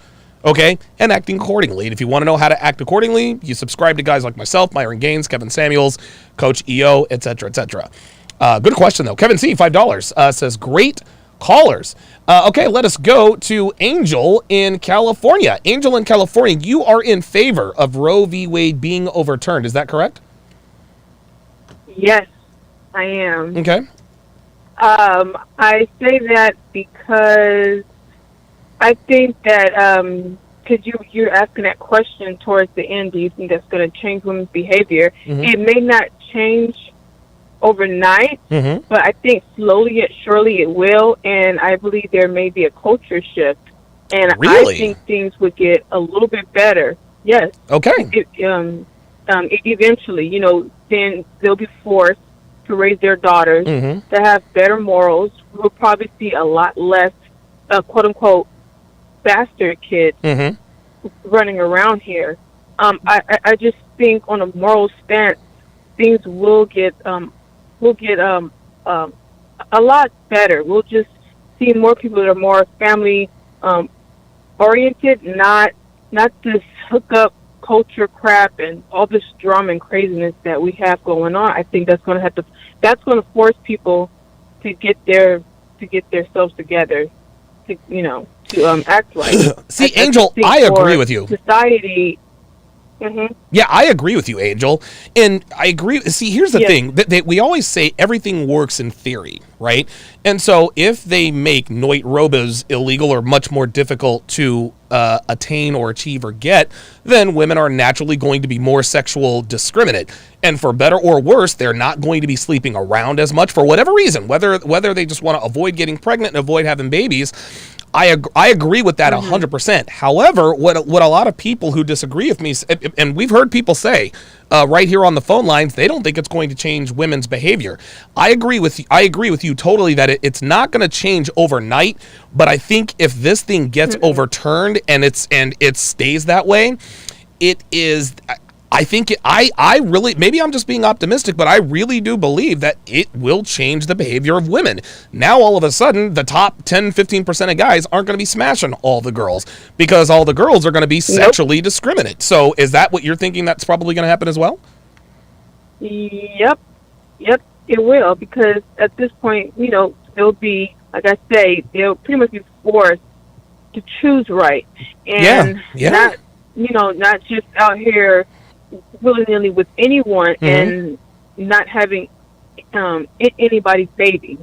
Because even though women have the right to have abortions, that's not stopping these women from having babies with the wrong guys. That's right. And then we have, the future criminals, the little future thoughts. That's not stopping anything. I'm tired of people saying, well, if they take away abortion, we will have all these kids in the system. We already have children in the system. We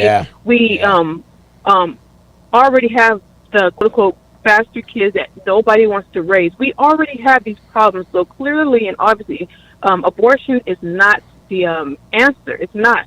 I say take it away, and I would take it a step further and say take away child support too. Take away anything that these women can just latch on to the point where they can continue with their bad behavior. People will get their act right, period. Angel in California, I appreciate the call. Force them, yes. Listen, she's right. I think I agree with Angel. If you take away the tools that facilitate promiscuous behavior, there's going to be less promiscuous behavior.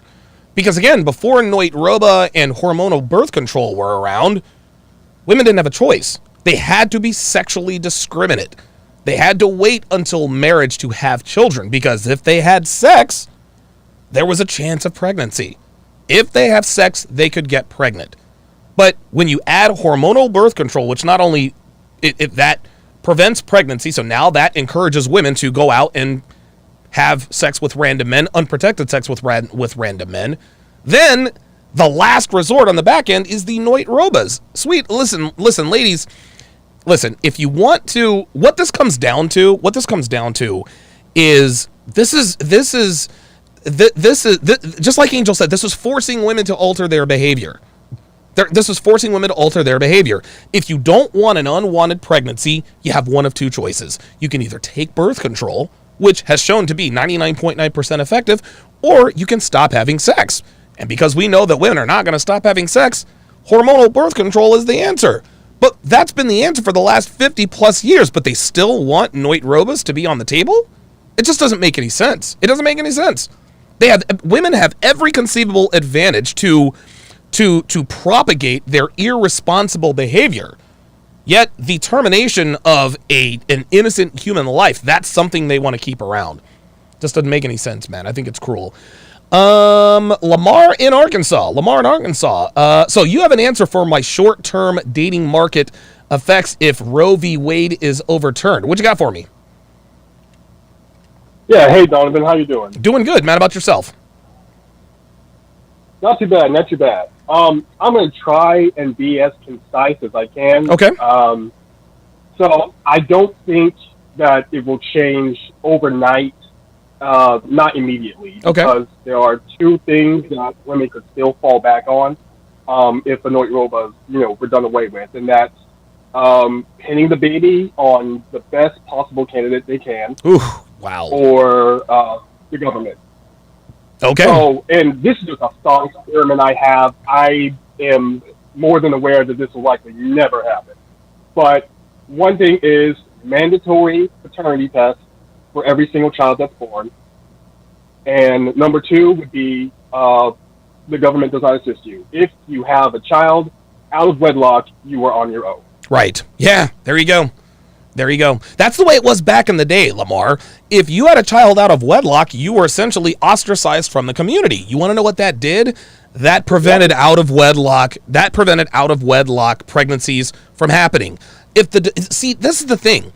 Pregnancy is a natural, I don't want to say deterrent, but pregnancy, or the risk of pregnancy, like it's a bad thing. Pregnancy is a natural deterrent for women to be discriminate. Lionesses out in the jungle, they don't just go around having sex with every lion they see. No, they want to have sex with the alpha males, because the alpha males, they're the biggest, they're the strongest, they have the most resources, they have the most pull. But women now, they can have sex with anybody, regardless of whether he's a proven high-value alpha male or not. And what it comes down to is the reason why they're less responsible is because they don't have to be responsible. Yep, and Donovan, it is scary. And I've talked to people, in forums and YouTube comment sections. It is scary how many people seem surprised that sex leads to making babies. Yes! Right. It would shock you, the number of people who act surprised. And another, also, I'm going to try, again, I'm going to be brief. Okay. I'm going to bring up two, counter arguments for the, some of the pro-choice callers. Number one, earlier a caller brought up, the hypocrisy from the other side, which I wholeheartedly agree with. But then he brought up, and this is often an argument that comes up, is what about the kids already here? You don't want to take care of the kids or fix the foster care system. Right. My response is this. For organizations or labs or hospitals that work on cancer, do you get upset with them if they're not working on diabetes? Wow. I mean, it's like it's like you're supposed to be using, like the Hippocratic Oath says, do no harm. How in the world is performing a Noit Roba not doing harm? To me, any doctor that performs a Noit Roba is in direct violation of the Hippocratic Oath. Right, exactly. And another argument is, earlier a caller mentioned, people who are like pro-life being religious zealots. Yeah. Which is insane, because earlier you said you lean toward agnostic or atheist. Yeah. And I know other people who are pro-life that will, that subscribe to that belief, and they'll tell you people who get abortions, Noit Robas, are selfish and irresponsible. I agree. To say that they're all religious zealots is somewhat laughable.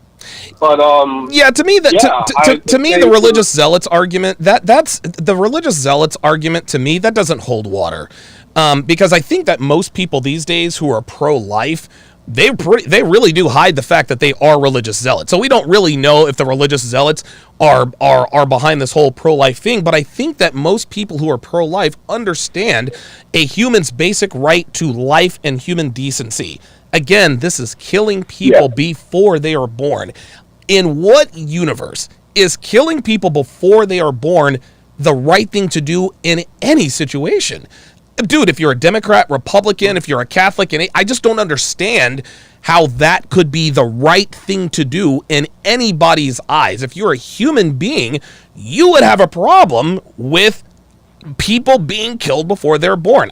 So the whole religious zealots thing, to me, that is sort of an antiquated argument. But listen, if that's the argument you wanted to use, then that's fine. Yeah, and just the last thing I'll add, and then I'm done. Is just this particular topic. It's close to home. I listen to your show every day.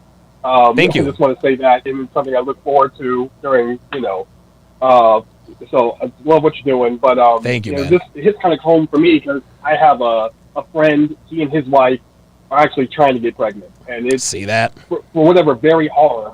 And she, my buddy's wife, just can't seem to understand how someone who wants to have a baby, it's so hard for them. But then there are people who get pregnant by accident. Unbelievable, and man. Try and get rid of it. It is. I'll tell you what, man. It is one of the. That to me, and thanks for the call, Lamar. That to me, that is one of the. That's one of the sickest jokes that Mother Nature has played on mankind. It's like people. It's like, dude, like people. There are people out here. There are couples who want more than anything to have just one child, just one. They try year after year after year. They can't conceive. They try in vitro, IVF. They try all kinds of other crazy procedures, and it takes so long. But then, just like the caller was saying, you got bitches out here who get pregnant just on accident. They have a one-night stand, boom, they're pregnant. There are women, dude. Oh my God, my aunt, she was a slore. I think she has like 19 kids. 19 kids, doesn't have custody of any of them. She was rebellious and all this other kind of stuff. But yeah, it's just one of those deals where the cruel reality stares us right in the face. The people who have the most babies don't want them, and the people who can't have babies and the people who want babies can't have them. It's one of those deals. Ben Barrera with another $5 super chat says, it would be awesome if overturning Roe v. Wade was a game changer. Eventually, we can only hope. Yeah, I agree. Sub-Zero, $10 super chat. Hold on. Sub-Zero. Finish him. The reason I play that is because Sub-Zero is my favorite character in Mortal Kombat. Sub-Zero was my dude. He's that nigga. Says Tennessee has a bill being decided right now that would prevent unmarried men from having to pay child support for children that are not biologically theirs. The pendulum is starting to swing. And the fact that they have to decide on this bill, the fact that they have to decide on a bill that makes men who are not the biological father of a child not to pay child support, that just goes to show where we are as a society. We actually have to pass a law to let a man off the hook for child support for a kid that's not biologically his. It's just, we're in clown world, man. We are in clown world. Let's go to James in California. James in California, you've got a legal realization about Noit Roba to share with me. What you got for me, man? Yeah, thank you, Jonathan, for taking my call. Of course. So I was looking into the pro-life movement about how they're saying that Noit Robas are murder. Yes. So I was looking as to what kind of murder that is, and I came across something very interesting in California law that I thought I should share. So I'm not a lawyer, but I'm reading directly from a law firm's website. Okay. And it says, quote, Penal Code 187A is California's murder statute, defines murder as the unlawful killing of a human being or fetus with malice aforethought. So first I thought, that the whole unlawful killing of a fetus, but it's okay for Noit Robas. That's very interesting.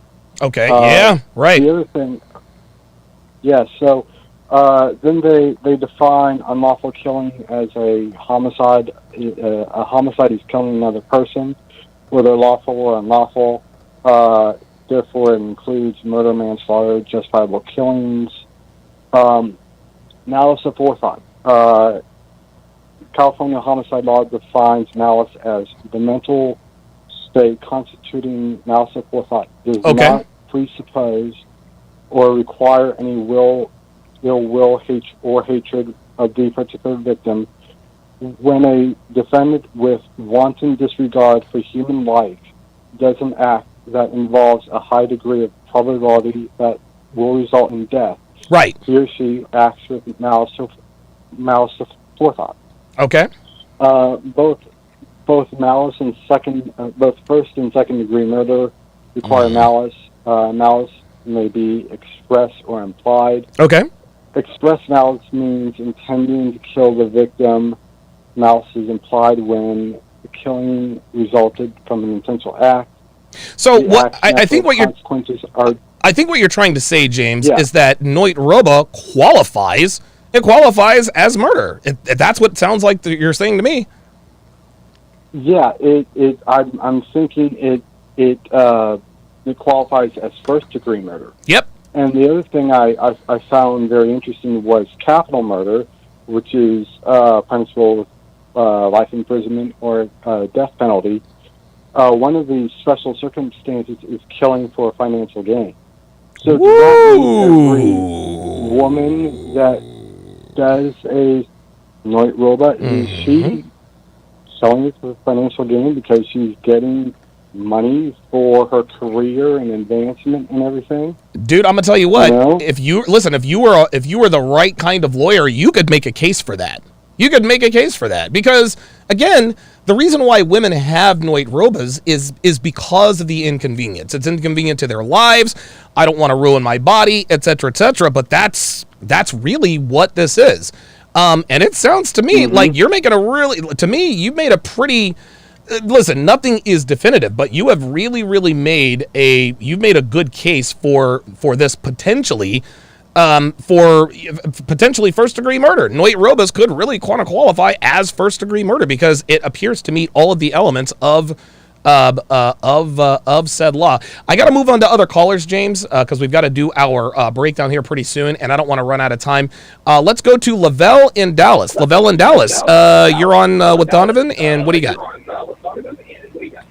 What's going on, Donovan? How you doing? Not too much, brother. How you doing? Doing good. You know, first of all, congratulations with the CME. The second one won't be able to attend, but I'm working to get that live stream access. Absolutely, yeah. Listen, stay tuned for that. Stay tuned for that. We have a huge special for the virtual tickets. But what do you got? Well, I mean, just this whole topic is interesting. Yeah. And hearing the callers, it really did kind of change my mind on a few things. Well, ultimately, I'm not really pro-life or pro-choice. Like me personally, I'm pro-accountability. Okay. And it's just really interesting with all this. I believe the politicians are putting this out there to stir the pot and get us distracted, just be a social experiment. Because, like, you know how they did, we're going to give $850 to these women in Atlanta, or, we're going to give $1,000 a month to these women in New York. Yeah. You know? So it's really interesting. And then also with that, with what some of the previous callers said, Planned Parenthood was funded about $500 million via the government, but yet they made $1 billion that year. So if this goes through, basically Planned Parenthood is gone. But then I think the government's going to come back and be like, yeah, well, by the way, if women want this option, here's another alternative. You know, you see what I'm saying? Yeah. What would the other alternative be, though? Well, the government would probably then start regulating and issuing, you know, abortions as well. Or Noit Robas. Because I don't, or my bad. It's all right. Noit Robas. Because I don't think, I mean, regardless if they ban them or not, people are going to go to where Noit Robas are legal. That's right. I mean, that's exactly right. Real here. Yeah. Let's just be real. And I mean, I don't want to get too controversial, take up too much time. I do think it's a form of population control. Okay. And like I said, I mean, they're saying, oh, well, you know, if we can't have the Noit Robas, then we're going to be selective with who we have sex with. Good. Please do. Yes. Right. That's what it's supposed to be. And it's so funny, man. And thanks for the call, Lavelle. That's what it's supposed to be, man. It is supposed to be like that because, of course, you're supposed to be sexually discriminate. That's how that is. Thank you for using Blog Talk Radio. Goodbye. Okay, wow. Looks like we ran out of time. I do apologize to anyone who was waiting. We've been on the air for almost 3 hours. We have at least another hour and a half to go. What with the triple header breakdown. I guess to put a bow on this, man, like I said, you guys all made very, very good points. Thank you guys very, very much, all of you callers. Like I said, man, the bottom line is this, man, is that whether this to me crosses all political lines, it crosses all party lines, it crosses all religious. I don't think any of it has anything to do with anything. To me, as far as I'm concerned, the reason why Noit Roba is wrong is because we're killing people before they're born. There is nobody in their right mind who is not some sort of narcissistic psychopath who would actually say, yeah, you know what? I think I'm going to endorse killing people before they're born. I really don't. Quick announcement before we do our dating show breakdown. Congratulations to our first CME free virtual ticket contest. Congratulations to Marco. He is our first winner. He is our very first winner for the free CME virtual ticket. We're going to be giving out, how many are we going to give out? I think we're going to give out a total of 3 virtual tickets. So Marco is the first of 3 virtual ticket winners. Marco, Devin should have already reached out to you about collecting your winnings. So now you have free access, free virtual access to the entire Conference of Masculine Excellence.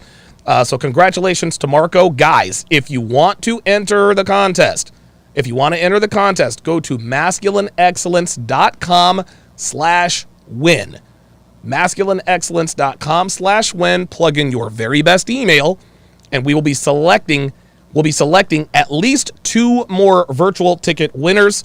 Virtual tickets we're actually going to be packaging the virtual ticket with a bunch of huge bonuses this weekend. We're going to do a one-time weekend blowout sale where you are going to get a lot of extra stuff that comes with the CME virtual ticket, which might include Womanese. It might include the entire Womanese catalog. The entire Womanese catalog. So just keep an eye out on that. So congratulations to Marco. So what we are going to do now, guys, listen, fantastic show. Great discussion. I'm glad that everyone stated their opinions very, very respectfully, very eloquently. Yeah, we had some disagreements with the callers. No problem. That is what this is all about.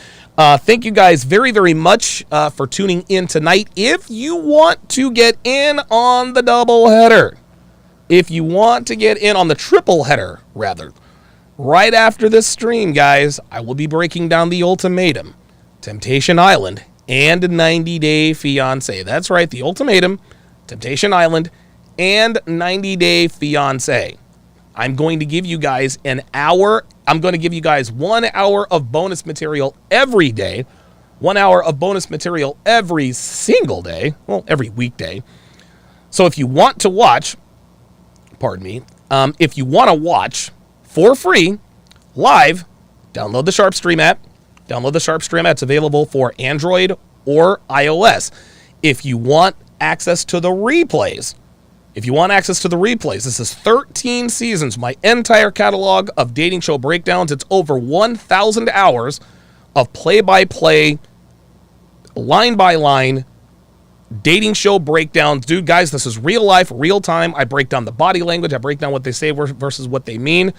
Become a member at Sharpstream. If you become a member of Patreon, you get that, and you get access to all of the podcast versions of my shows without all of the fluff. So fantastic show, guys, today. So get your asses on over to Sharpstream, and we will continue this party elsewhere. Thanks for watching.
welcome, one and all. Welcome, one and all. It is time to hashtag Netflix and chill. There's also... Oh, okay. Oh, wait a minute. Oh, that's not good. It's also time to Xfinity and relax. RELAX. Relax. You guys remember when Aaron Rodgers issued the... he said RELAX. Relax. Gonna be okay. Gonna be all right. We're gonna be fine. Of course, the Packers made the playoffs, and the rest is history. So what I'm going to do now is I am now going to shrink the audience.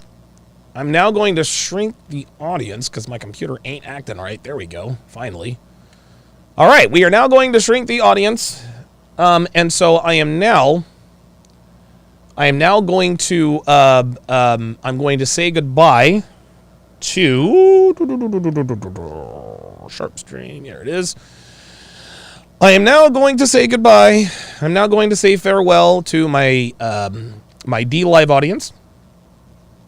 I'm going to say goodbye to my Rumble audience. Saying goodbye to my Twitch audience. I'm saying goodbye to my MGTOW.tv and my Manus